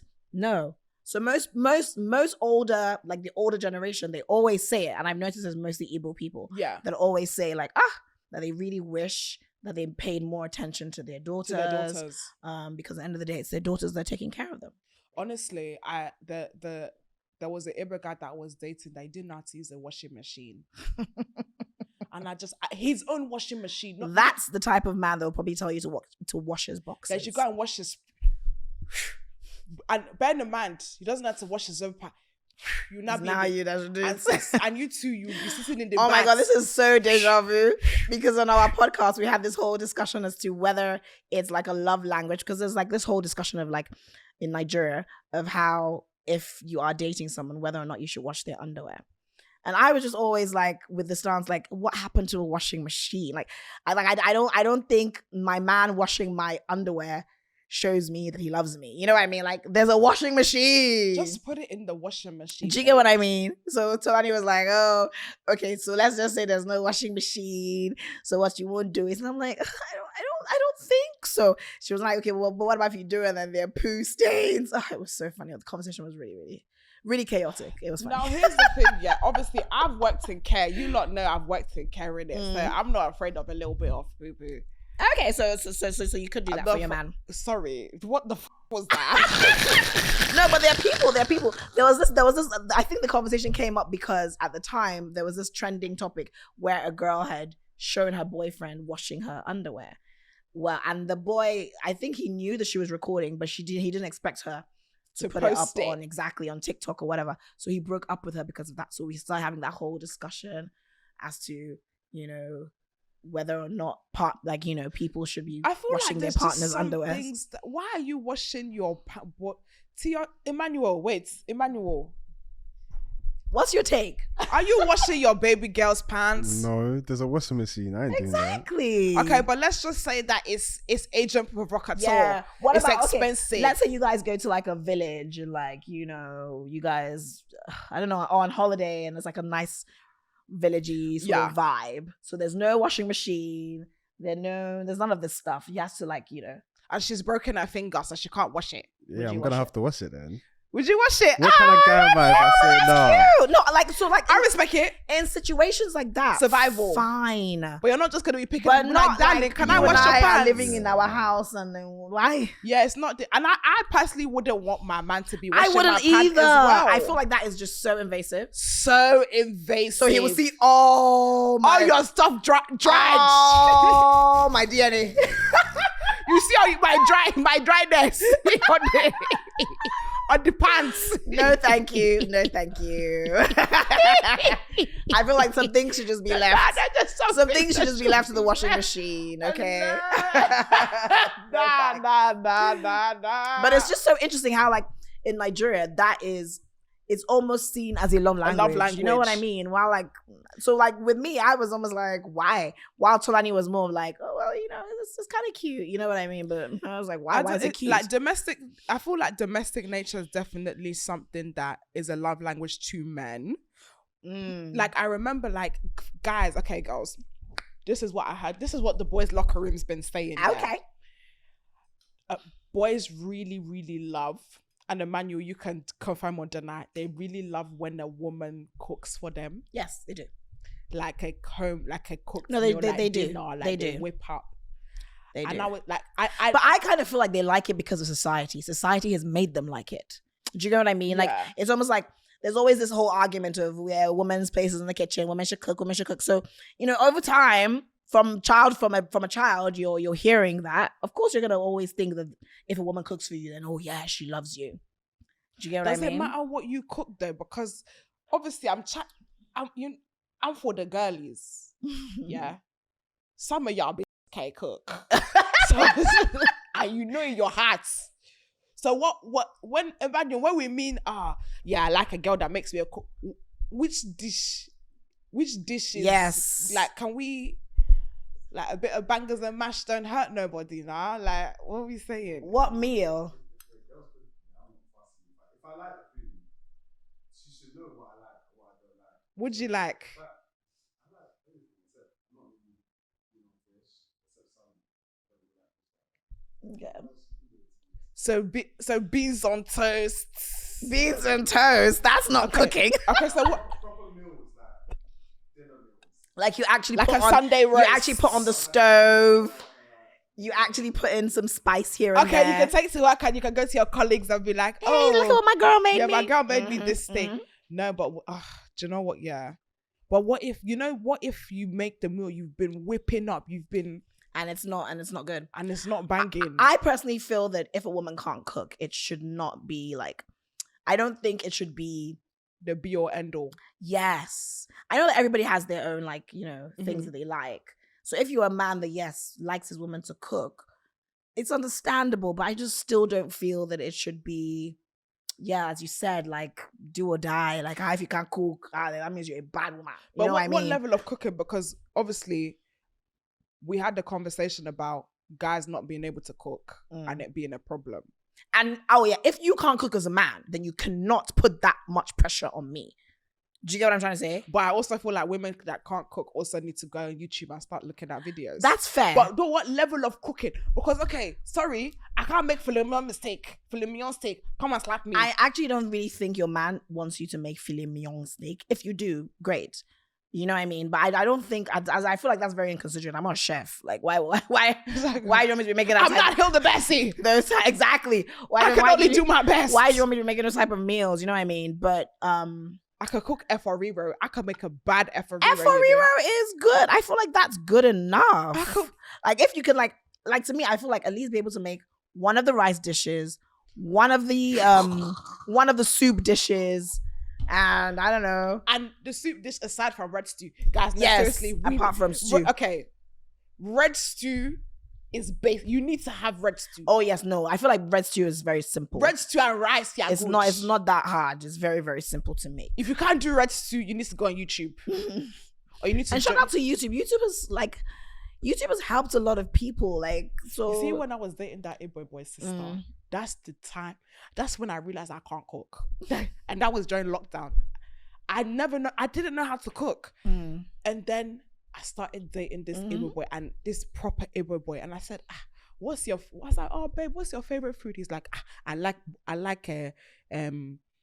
ogbono soup. Ogbono soup. He said, I like ogbono soup and pounded yam. Do you know how to make it? I said, yeah. I couldn't even tell you what ogbono soup is. I couldn't even tell you what is the core ingredient of ogbono soup. All I know is that when I eat it, I say, this thing is stringy and it's nice. Mm-hmm. I didn't even know what was in that thing. So I was like, nah, I need to step my game up because he's told me, listen, I can't cook. I like a girl that can cook. And me being a simp at that time, I was thinking, I need to learn. Got to make him happy. So I was going on YouTube and learning how to make efferiro, learning how to make jollof rice. I couldn't even make jollof rice. Learning how to make jollof rice. But then even after doing that, because clearly you did do that because you were trying to make him happy. But nonetheless, the good thing about that is that you learned something for yourself. Exactly. So it's not that bad.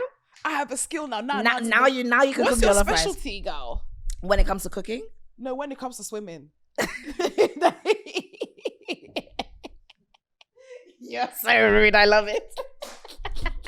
What's your specialty, girl? I really know how to cook the soups, yo. Like I know how to do Give those us the soups. list. Egusi, efo, ogbono, seafood okra. That's my thing. Okay. Seafood okra. Seafood to be precise. Seafood. Yeah, I don't really like okra with anything else. Oh. So I like okra with seafood. I feel like okra was made for fish and prawns and calamari, and like I spice everyone. Like I spice all of them individually, and then I put it all in the soup. With that sounds so orgasmic, right? I'm being rushed. I really, really want to make some okra soup. I don't. I want to eat some. So look at us. Look at us with both problems. You want to cook it. I want to eat it. Like, how about we formulate and make it happen.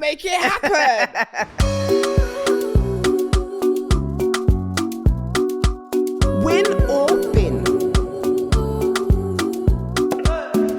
So we are going to move on to our very special game, Win or Bin. So I'm going to give you a topic of conversation and you are going to tell me whether it's a win or a bin and why. Okay. Win or bin. Paying $450 to be a wedding guest. Now, this comes from a video that went viral this week on a man who was complaining that his wedding guests declined the wedding invitation because he asked them to contribute $450 to the wedding. Was this a Nigerian wedding? I don't know what race, but guys, take a look. All right, TikTok, tell me if I'm tripping or not. So me and my fiance, we are getting married, right? And to be a part of our wedding, you have to pay $450 for a ticket. And that's for each guest. So we invited friends and family to our wedding. Tell me why everybody that we invited has declined the invitation. We already have spent maybe almost close to $200,000 on the wedding. We have already pre-ordered the cake. We already put down a deposit for the venue. We've already got the wedding dress. Everything. We pay for everything for the wedding. DJ, photographer, everything for the wedding. And what I don't understand is that y'all spend more money on stupid stuff, but you can't come out to support your family and your friends at a wedding. Like, tell me if I'm wrong. Tell it, like, is we wrong? We like, let me know. Let me know. Because y'all pay for tickets, Beyonce tickets, $1,000 tickets. Y'all going to go meet Chris Brown for $1,000 something. But when it comes to your friends and your family, you can't pay the ticket. Like, these weddings ain't cheap. Like the weddings ain't cheap. Like what's going on? Like, I don't get it. Like, let us know, are we wrong for charging for a wedding? Like, I really, really want to know. All right, TikTok, tell me if I'm tripping. I'll be pissed if I spend $450 and I go for the wedding and the wedding is a joke. Like, you get what I mean? Like, the whole ceremony. Let's just categorize what this guy said. So he's annoyed, sister, that he invited his friends and family he invited his friends and family to his wedding. He's already paid for the wedding, the DJ, the dress, everything. He's asked his friends and family to contribute $450 to come to the wedding. And they said, sorry, I'm not coming. And now he's upset because he feels like, oh, but you guys spend money on A and B, but you don't want to spend money on C being the wedding. And he's asking if he is upset. What is your opinion on that? Is it a win or a bin? It's a total bin. You know, the first question I asked you was, is this even a Nigerian wedding? Because the way Nigerians have even been able to sort of collect money back, quote unquote, because that's clearly what he's trying to do. Yeah. The way Nigerians have been able to do that, and this is even based on tradition, so it's gone on for centuries or decades, you know what I mean, is Ashrebi. You know what Ashrebi is, right? Yeah. Where you have the material, that's why I was like, is this a Nigerian wedding? Because I don't understand what could have accumulated to a $450 He said ticket he spent price. $90,000 to $100,000 on a wedding Yeah, but nobody asked you to. that they now want the guests to pay for. No, But nobody asked you to. And then what about if they now get divorced? What happens? Because even in Nigeria, people say that. People joke around when they say that, oh my God, I spent so much money sewing, getting a makeup artist. You know what I mean? They literally, people spend money to attend weddings. And it tends to revolve around that whole Ashrebi sort of thing. Which, to me, most times, because I hardly even go to weddings, it doesn't really make much sense to me. But at least there's a tradition behind it. But this is some American guy that has now turned his wedding into a concert.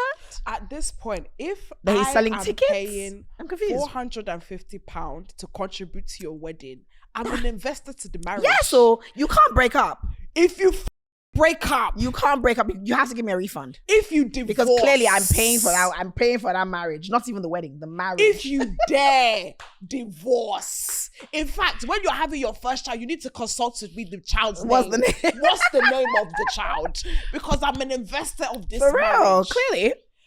Why do you need this? Is what I'm saying. Why do you need to spend $90,000 to $100,000 on the wedding? I don't understand. Let me say something. Yeah, I'm sorry. I'm speaking on behalf of every person who is involved in weddings. That's not the bride and groom. We love you, but we don't give a fuck. We really don't. You do. This is not my fucking wedding. We don't. I promise you, I don't give a fuck. I give a fuck that you're happy as a friend, sister.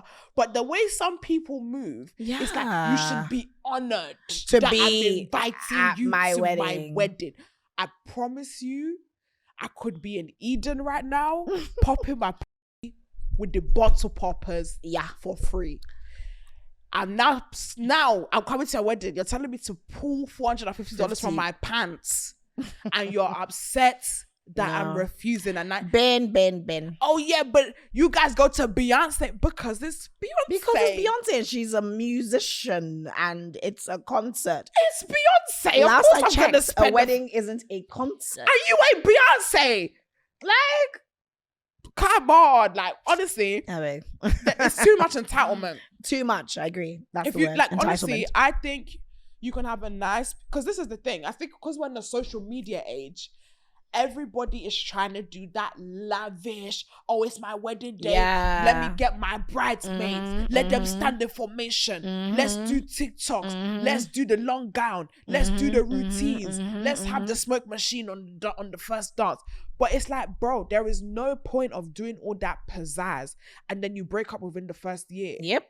And a lot of times it's because of financial issues. Yeah, based on how much money you spent at the wedding. You spent £100,000 on your wedding, and 3 months later, now you're arguing over money. Yeah, but you're the one that's supposed to be buying tissue.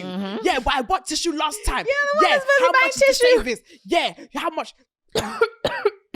A lot of marriages end up. Sorry, my darling. Sorry, my darling. Ooh. The spirit was moving there. Sorry. The enemy doesn't want me to say that word. I rebuke you in Jesus' name. Go on. A lot of marriages actually do end up, not a lot of people think it's from cheating. It's not. It's actually because of financial problems. I believe there's a statistic for it that I read somewhere. I'm not going to say it because It's mostly financial problems. financial problems. But you spent $100,000 on the wedding. But now, even your honeymoon, you're at Butlins. You couldn't do a good honeymoon because you spent all your money trying to impress people that have no business on how your marriage is being functioned. Me, I don't mind having a chill, quiet wedding. I don't mind either. Obviously, I don't want to just go to the registry. But then again, I'm not that keen on getting married. But I yeah. remember you saying that. But if But if I did, if you got married, I don't mind having 80 people intimate, beautiful. I would love. That's definitely what I moment. like. The only thing I really splash on is really my dress. I need what to I good. look like. Like I I feel need like to that's look it. the Like fuck- what I look like is so much more important I need to me. look the good. Like that's just like that's That's but it. aside from that, all the bells and whistles of stuff, like for me, it's and really, I'm definitely really one of not those that people deep. that, like, you know, sometimes you hear some people's ashrebi is like 200,000 naira. I'm just like, why? Yeah, For why? clothes, I'll only wear once. And then you're gonna put it inside. And then don't your forget how wardrobe. much the designer's gonna charge you Yeah. for it. Then you still pay money to tie gele. Then you still pay makeup artists. Then maybe you get a driver, you get a Prado because you're gonna go with a bunch of people. No, you're not gonna do Prado for your wedding now. No, I mean guests. Or the guest, okay, sorry. No. I mean guests. Not Sorry. you. Not Sorry, you, okay, the yeah, person okay, getting sorry. married. I mean guests. Like this is what they'll go through. Not you're already paying 200K for the ashrebi. Yeah. Then you pay maybe the designer, I don't know, 400K nowadays. Naira. You pay them 400K to make the dress. You do gele, maybe 20, 25K. Some people are collecting 30K. Then you will do makeup artists. People are charging as much as 100K. Yeah. Then you do your hair, because Oh. nowadays people will lay their hair and tie the gele. That's So 200, maybe another 200 one. So you can see the money. That's already one. That's already. That 1 was why when million. you initially said this, what was the first question? Is this a Nigerian wedding? Because it a adds. lot of people do spend that amount of money, $450, as he said, $450. That's how much people are spending. But that's what I'm saying. 450. That's this one is because it's $450 To going him. To him. Not necessarily even to You've not like even spoken. So imagine going $450 to him plus your makeup, plus everything plus that you're your going bag, to for your own plus self. your hair, Nah, plus bro. transport, plus Very entitled. very. Bin. I'm sorry. Throw it in the No one trash. gives that. The reason why everybody declined because no one really gives Gives that a much. fuck. I We agree. don't care. $450 so that we can see you standing and dancing. Look, let me tell you something. One of my friends got married and then also got divorced. She shared with me that she had never felt so lonely ever until the night, or was it like the next day or whatever of her wedding. Like, you know, all the attention, the bridesmaids, everybody, the whole family, everybody. But as soon as you guys have married and you've done the wedding, what happens? Everybody moves Capuch. on. Capuch. Right. Win or bin? Blocking exes on social media once you have broken up. You can't be in the middle with this one, can you? I feel like it depends though, Yeah. you know, it depends on the relationship.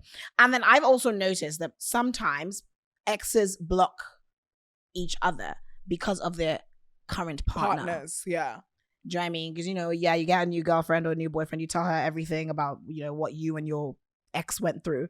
So obviously she feels a bit uncomfortable that you guys are still somewhat way in talking terms. Mhm. So he or she's going to be like, yeah, block him. And it shouldn't be a big deal to you because you claim you don't have any feelings or anything for the person anymore. So I understand it, but I still am of the belief that if someone really wants to do something, if your man wants to go back or wants to cheat on you with his ex, he's gonna do it. Oh, facts. If you want block, if you want be the one to block, if you want be the one to delete the number, if you They'll want find a way. they'll find a way. So if that could possibly be the case, then there's no need to. I'm gonna say bin. Like Bennett, yeah, me I'm too. gonna I'll say say bin. bin. Wait. Yeah, I'll say bin. Definitely more inclined towards the bin. But I understand. It really depends on the relationship. Like if the relationship was like, And how it you know, ended, so deep, yeah. yeah, and like, oh yeah, it would be hard for me to say block. To be honest, yeah, I understand why you feel impartial because there's two things. There have been exes that have really violated that I'm like, I don't want to even breathe the same air that you're breathing. Like in my mind, you're dead. Yes. Like, I have to block you. So I got to block you. But I also have exes that it's like, I don't even want you to know that you have triggered me. And even apart from that, I want you to see me winning. Yeah, I want you to see, because what am I going to do? I'm going to make sure that I'm showing my bum cheeks and I'm looking sexy. Yeah. And I'm going to post that. Make you know what you're missing. I'm going to be on that dinner table and just slip in a little hand there, like a little man's hand there, just slip it quickly so you know I'm still outside. So I'll go between those two phases, but I'm going to go more towards bin. More towards bin, because definitely. I'm the type of person, I don't like showing my emotions. So even if someone has really, really messed pained with you. me, I'm gonna be moving like Lower like it was nothing. so unbothered. That makes sense. I'll be so unbothered. That I'll makes be there sense. lip syncing. She ain't really my thing. That makes sense. It really does. It really I'm does. good. That's so the it type really of- depends. It really That's the depends on type of person. babe I am. But there has been guys that are sorry. I've Lie, I blocked. must block you. Yes, I actually me must too. block you. Me too. But so you're saying if you had a partner that felt uncomfortable with you following your ex, you would. I would just would block so that them. there's peace. Because at the end of the day, Yeah, because I'm a submissive queen and I'm gonna listen to my daddy. yeah, you know, Yeah. and it's just let there be peace. I'm up for peace.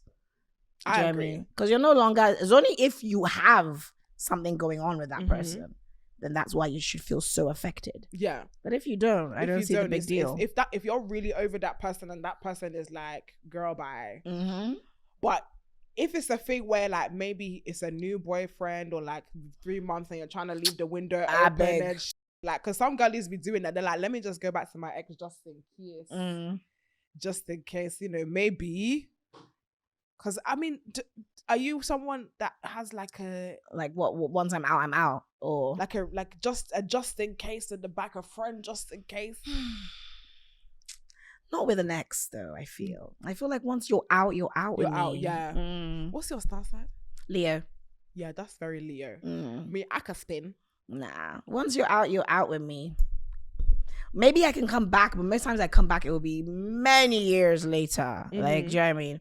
Especially if I feel like do you know one thing I've noticed that I do, which is kind of sometimes scary? So I need to probably see my therapist a bit more. Go on. Is I know how to cut people off like crazy. Do you know what I mean? Like I can just cut you off.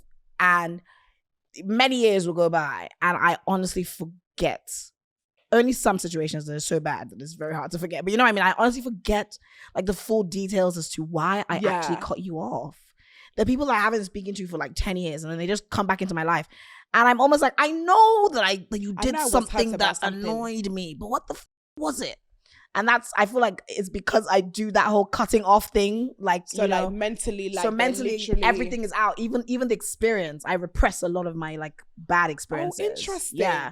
So I almost will like, I don't want to say I forget, but I almost do. You know what I mean? I need to have that superpower because Oh, I feel do like that a I lot. feel everything. I do that a lot. I'm also the kind of person that if you and I have a problem and we're in a gathering, I honestly won't. I won't even know you're there. Like it's weird.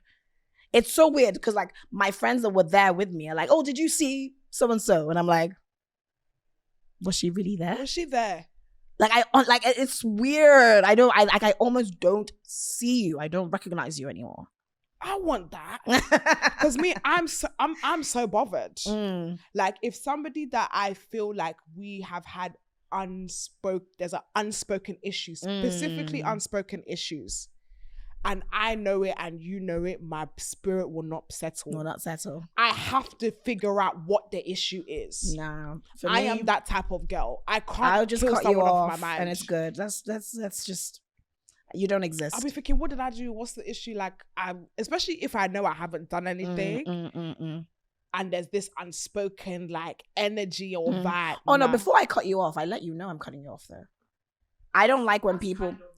Yeah, not like like do you get what I mean? Like I'll let you know that there's a problem. Maybe I may not say, "Oh, hey, I'm gonna cut you off." You know what I mean? But I mean like we have definitely had a discussion, so you know that you did something that pissed me off. So however I handle it, if it's with a block, if it's with me cutting you off, well, it's just not like you won't be surprised. It won't be like, what did I do? No. I feel like you know what, Sagittarius women. Oh, you're sad. No, I'm a Libra. Oh, but I mean, Sages won't offer you any explanation. No, they won't. They will. You see my sister? Oh my days, she is bad. Like she can cut some. Like she won't say nothing. People like that semi-scare me because I can be very oblivious sometimes. Yeah. Like, I'll just maybe do something wrong or say something wrong, and if you don't tell me, most times I won't even know that it's a major issue. You get what I mean? So I don't like when like you make a decision based on, okay, yeah, I did something, and you didn't necessarily at least have a conversation with me before you cut me off. Exactly. I think, girl, that's me, but I feel like some people also don't deserve the explanation. Yes, that's It's also like, true. you know Some what people- you done. Some idiot. yes, you know. You know I don't the need to fuck talk. you Yes, done. You know so what I the feel like fuck it's you done. you know, you got to just reach a balance. You know. Are you smart? Right, guys, we are back with our favorite game, Are You Smart? Now, guys, I actually just want to have a vulnerable moment. I've been playing Are You Smart for the last 3 years. And if you like it, let me know. If you love Are You Smart, I love Are You Smart. Maybe I'm just having a rough day. Maybe I've had too much tequila. I think it's the margaritas. But honestly, this is the best game of the show. What do I say? Well, you know the name of the game. So in this game, we have 6 shots. Go on. Oh, okay. In this game, let Tia do it. Let Tia, you go. Okay, cool. Tia's gonna intro. Tia's gonna intro. Are You Smart? Make sure you do it with the same enthusiasm as me, please. Go on. I got nervous. Pizzazz. So the name of the game is Are You Smart? So this is our cultural trivia game in which there are 6 shots, corresponding shots for 6 questions. You can't say there's only one answer. You can't say Bobby, Susie, Jackie, Babatunde, Emmanuel. I've added names. Go ahead, girl. That's all I got, girl. That's all I got. Sorry. Nah, you lost it. Sorry. Nah, she got shy in there, Emmanuel. She got shy. Fuck no, mate. You nearly had it there. Now you did a good job. So we've got 6 shots, which means we have 6 questions. Every question, there's a shot for the question. If you get it right, I have to take a shot, which could be naughty or nice. And if you get it wrong, you have to take the shot, which could be naughty or nice, depending on how Tia feels. Sometimes she's on some dominatrix shit. She just starts doing some weird shit. Should I be worried? A little bit. I don't know what she's on today. I don't know what we had week a nice she's in. conversation this morning, so I'm hoping that you're happy. No, but you see, that kind of stuff just makes her want to be more makes her even villainous. more. I'm worried now. Makes her want to be more villainous. So, are you ready? I believe so. And of course, we have a question for you, Mo. Are you smart? I believe I am. I mean, you're very educated. Well, based on that, you know, there's street smart and there's book There is smart. street smart. I think you have the best of both worlds, to be honest. From me speaking to you, I definitely feel like you give me street smart and book smart. So, let us go. Question number 1. What is bought by the yard and is worn by the foot? What? Say that again? It's a riddle.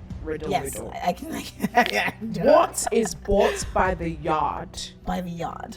Okay. but is worn by the foot? By the boat. The foot. The foot. Yes. I also would like to add another typo error to Tia's tally chart of errors this episode. I believe we are A on foot 3. mat.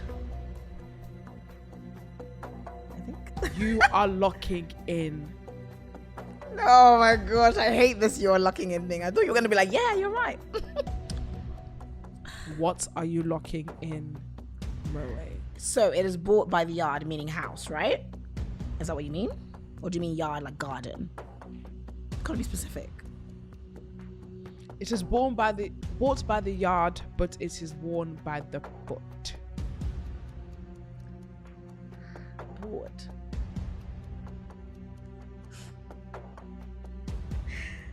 I don't know. I said foot mat. But I'm going with the vibe that yard means house. 'Cause that's what you people say here, right? My yard. No? You're not giving me anything, are you? Okay, foot mat. We are locking in a foot And I'm mat. sure it's incorrect. I have to go to our umpire Tia, for the final answer because I don't know. Incorrect. Oh That my is gosh. incorrect. You was close, Really? not close enough. The answer is carpet. Oh, come on. So when you think about how a foot mat is bought as an individual. That's why we can't give you, because it's not measured in yards when you buy it. But a carpet is measured in yards. So that's what you meant by yard. Measurement. Yes, the measurement. You should have let me know, because yard is like many words, like I said. We don't give clues. I was even thinking yard garden. Unfortunately, you have to take one of our shots. Which one are we going first? That one. Please, can it be a nice one? I'll give you a tip. When it's small like this, that means it. Take the shots. Whoa. Oh, it's like Worcester sauce or something. What have we got? Or like one of those ones. Balsamic vinegar. Balsamic vinegar. Oh, You can use your margarita to not wash too it bad down. though. It was like hell. At least it wasn't like. That could be worse. Yes, exactly. Fabulous. Oh, you took that like a champ. I'm very proud of you. Question number 2. What year was the boy band B2K formed? Oh wow, in the 2000s. I don't know what year exactly. Are you not our music mogul? Probably 2001, 2002, early 2000s. I remember I was in primary school and people were like, so crazy about J Boog and Omarion. I got everything I want. Man, in I'll my say like in the life. late 90s. What are you locking in? I need a date. 1998. Are you locking that in? I don't have a choice because I feel like, yeah, they were definitely out before 2001. It's either 1995 or 1998. What are you locking in? I need the final one. 1998.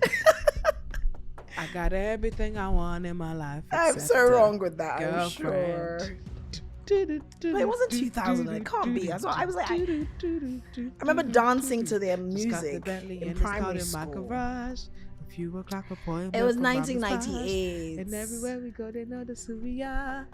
Here they go, it's to get a superstar. 1998. That is correct. Well done. Correct! It was correct. I'm so happy. Okay. Why did you? I hope you don't get like a nice one. It looks nice though. Looks like salt water. What is it? Lychee juice. Mm-hmm. Lychee, Okay, is it? I'll Oh, say lovely. Nice. I love that. I'm proud that you got that though. Yeah, like I was Very proud that you got that. because I really did the calculation. You know, I was like, no, it can't be 2001. I love that. Question number 3. What was the name of Usher's first album? Ah, Confession? That maybe wasn't all. Ah, no, it wasn't. Was it not like self-titled? That was one where he sang that one that Tyrese was in the video. Oh, what was that song called? She Likes It My Way. That album. My Way? Huh. Wait, I know the picture. I know exactly what the album looks like. He had like a like a beanie kind of thing. I'm so right with this. I just don't know what name it Are was. you locking in? I'll say My Way, man. It's either My Way or Usher. My Way. We are locking in My Way. She likes it my way. I think it was My Way. My Because that's what they used to always do in way. those days. Like the main song My would be way. the title of the album, you know? Am I right? Am I wrong? That is incorrect. Yeah, what was it? The answer was Usher. I knew it was either that or it was Usher. Was My Way his Damn. second album? No. I think No, third. there was no album Third. called My Way, definitely. No, because No, the there next one was. is 8701. Yes. And then I think It was My maybe Way? My Way. Let me double check. I believe My Way was I think an My album. Way was an album. I'm yeah, not I bugging. think so. Self-titled. That's what they like to do in the 2000s. They like to do that a lot. And they also like to do like the main song of the album would be the name of the album. But that wasn't even the biggest song on that album. It was Wasn't it? You make me wanna leave them when I went. I started a new relationship with you. This is what you do. Jam. What a tune. Take a shot. Take a Stand shot. corrected. In 1994, it was Usher. In 1997, it was My Way.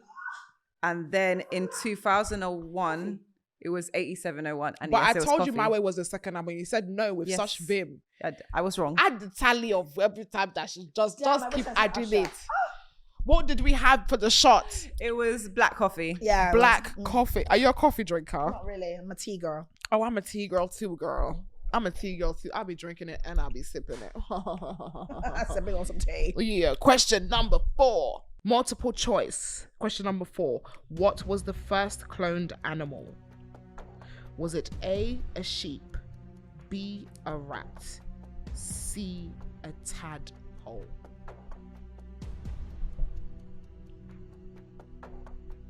Oh, rats now. Are They're always looking using rats for that in? experiments. Never heard anybody use tadpoles. And what was the other one? A sheep. All these farmers, they do weird things though. I'll go with rats. But no, but it's not rats they use. They don't use rats. They use mice. You're really good at this, you know. You give nothing. And it's like, fuck, I know it's definitely not tadpole. Come on. Have you been chewing that gum this whole time? Yes. Why? And no one clocked her banging the gum. Was in it the bad? mic. Anyways, if anybody had my way banging gum this whole I wasn't really episode- chewing. Like, I've been very conscious about the chewing though. Okay, that's fine. As long as I haven't been like. What are we locking in? It's between rat and sheep, but I think it gives off sheep to me. I feel like rats have so many infections. Why would you want to clone it? Sheep. You're trying to read my eyes. Sheep. We are locking in sheep. I hope I'm right, but I may be wrong. It may be rat. Charlie, is it Oh, hey, sheep? it may even be tadpole. Who knows? Come and What is answer it? the question. I think it's sheep. Charlie, what's the answer? Yeah. Tell us, Charlie. What's the answer? Go on. Be careful. Don't push over the margarita. Thank you. He's given Did his you answer. hear that answer? Charlie said the answer is incorrect. And the real answer is C, tadpole. It's a lie. Tadpole. Really? See, But Charlie. then again, knew. you know, like tadpoles can be like sperm in a way. Yeah, they look a bit like sperm, don't they? Yeah. But black. Have your shots, sister. I've had it now. Oh no, shit, I haven't. No, because you've lost this one, babe. Oh, I think I know what this is. I hope it is what I think it is. I hope it is what you think it is too. No, maybe mouthwash. Is it mouthwash? No, we'll never do that It to you. isn't.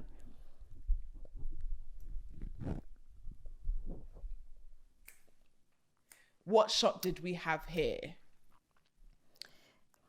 Is it nice? It tastes like a. What's that drink that like brings up your electrolyte? Powerade. Yes. Because it is. Powerade. We had some Powerade in the bizzle. Right, let's rush through these. What is the smallest mammal in the world by size? Oh god. A, an American shrew mole. B, a bumblebee bat. Or C, the extracan shrew. Extracan? How do you say that? Extracan shrew. So you've got a shrew, you've got a bumblebee. You've what? got an American shrew mole, Okay. a bumblebee bat, and the Extracan shrew. God, I have no fucking idea, man. Let the spirit lead then. So it's a mole, bat, and A shrew. a shrew. Probably the mole. I don't know. I may be wrong. I don't know. What are you locking in? Bats. A bat's that tiny. And it's called bumblebee. I think a mole. You are locking in the American I'm shrew probably mole. wrong. Hey. American shrew mole. We're locking that in. That is incorrect. The answer is a bumblebee bat. Drats. Have your drink, girl. Why am I always so close? You know, I'm always so close, but I always just choose the wrong You one. just always choose. Listen, you Damn. had 3 options. you had 1 shot. This is hot. Should I be worried? Yes. Be scared. Can you keep up, baby boy? If you lose my breath, baby boy, if you lose my breath, baby boy, if you lose. Oh, girl. Do you know what? You've been taking these shots like a real champ, you know. What is this? What is it? Tastes like coffee. Oh, it was nice. Yes, it's a hot chocolate now. You say that, Hot chocolate, hot chocolate. Big MJ's like hot chocolate. Hot chocolate, big MJ's like. Do you think you're ever gonna go into music?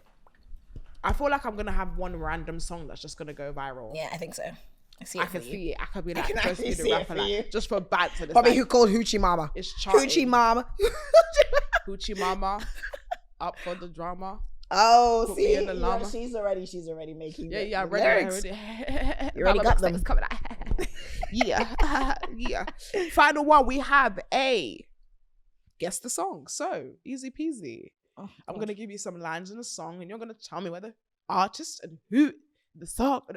I'm quite bad at this. Honestly, sometimes. this is probably the longest I've done an episode, and I'm going insane. I'm going insane. It's because you're singing. Is that what it is? Yes, it's because you want to be a musician. Like, that's what I'm telling you. So this I should song. just this podcast thing. No, not fuck it, but like you can like try out the music and let's see. Is that where my heart really should be? In Maybe. music? Okay, guess the song. I keep holding it like this. Don't be as. I like to hold my mic like this sometimes. Why? Because I'm fidgety. Okay. If that's It's just what you fidget. say. It's just pure fidget. It's just like. Okay. You're giving a completely different discussion. Like it looks I'm different. walking away From the troubles in my life. I'm walking away. Okay, even Tia is losing her because what was that? Everyone's losing their shit in the office, in the studio, guys. Right, the song. I know you looked at my iPad. No, I didn't. I swear to God. I actually The didn't. first line is never knew what I was missing. The second one is say you're here to stay with me, boy. And the third one is but I knew once we started kissing. Why does that give off Rihanna vibes? I'll say it again. Never knew what I've been missing. The second line is say you're here to stay. Why does it sound like stay? Say you're here to stay with me, boy. And the third one is but I knew once we started kissing. What is the song? God, why have I heard that lyric? I'm probably gonna get this wrong, but Rihanna, stay. We are locking in Rihanna, stay.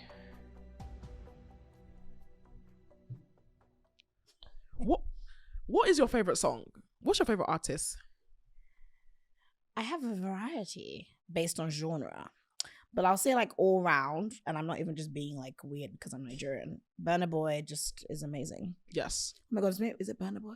No, it's not Burna Boy. It doesn't sound like a Burna Boy lyric. What's your favorite genre? R&B. What's your favorite artist in R&B? It varies.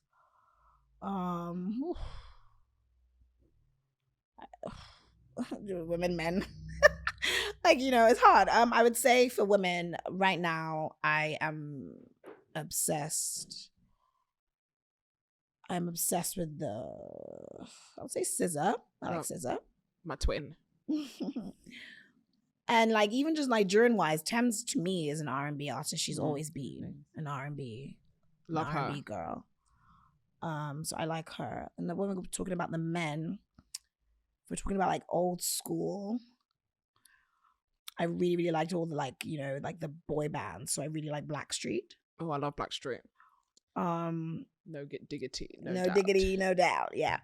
But now recent times, I would say my fave guy when it comes to R&B is a cross between Chris Brown.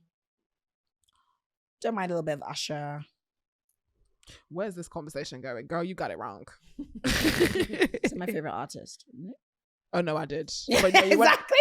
No, but artist, then you now want to tell me your whole Spotify playlist.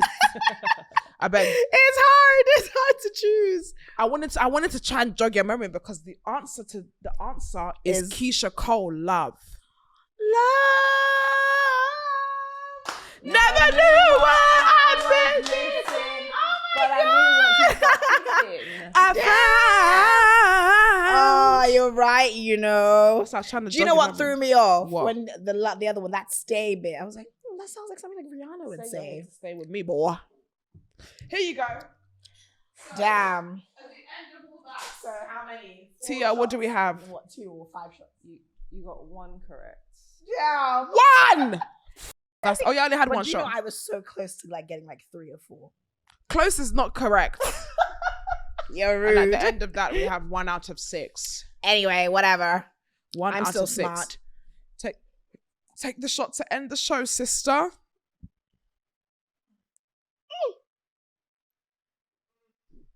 What was that, Tia? But I wouldn't want to drink burger sauce. Who would want to drink burger sauce? I mean, there could be. The people that drink ketchup. Yeah, there's some weird people in these streets. But guys, with that being said, this is the end of the show. I have to honestly Loved it. I'm really exhausted, guys. I'll be honest. I love that I took all your energy. Honestly, like, who would have thought that little little me would take exhausted all her energy? since I went to the gym at one point in time. Guys, that's the end of the show. Thank you so much for watching. Thank you for having Where me. do we find you on the internet? Okay, so my handle is Moet Abebe, MoetAbebe, and that's pretty much across all boards, be it Instagram, TikTok, not really on Twitter. What do they call it now? X. But you can find me. Hi guys, my name's Moet Abebe. I had such an amazing time, obviously on cocktails and takeaways with my very, very good friend, Madam Joyce, always killing it. Make sure you look out for everything concerning Moet Abebe. Yes, podcast, Bahd and Boujee, my acting, hosting events, you name it. Follow me on socials, Moet Abebe, Moetabebe. And for now, yes, the episode is done, but make sure you join them same time and next week for another bad gal or bad boy. Period.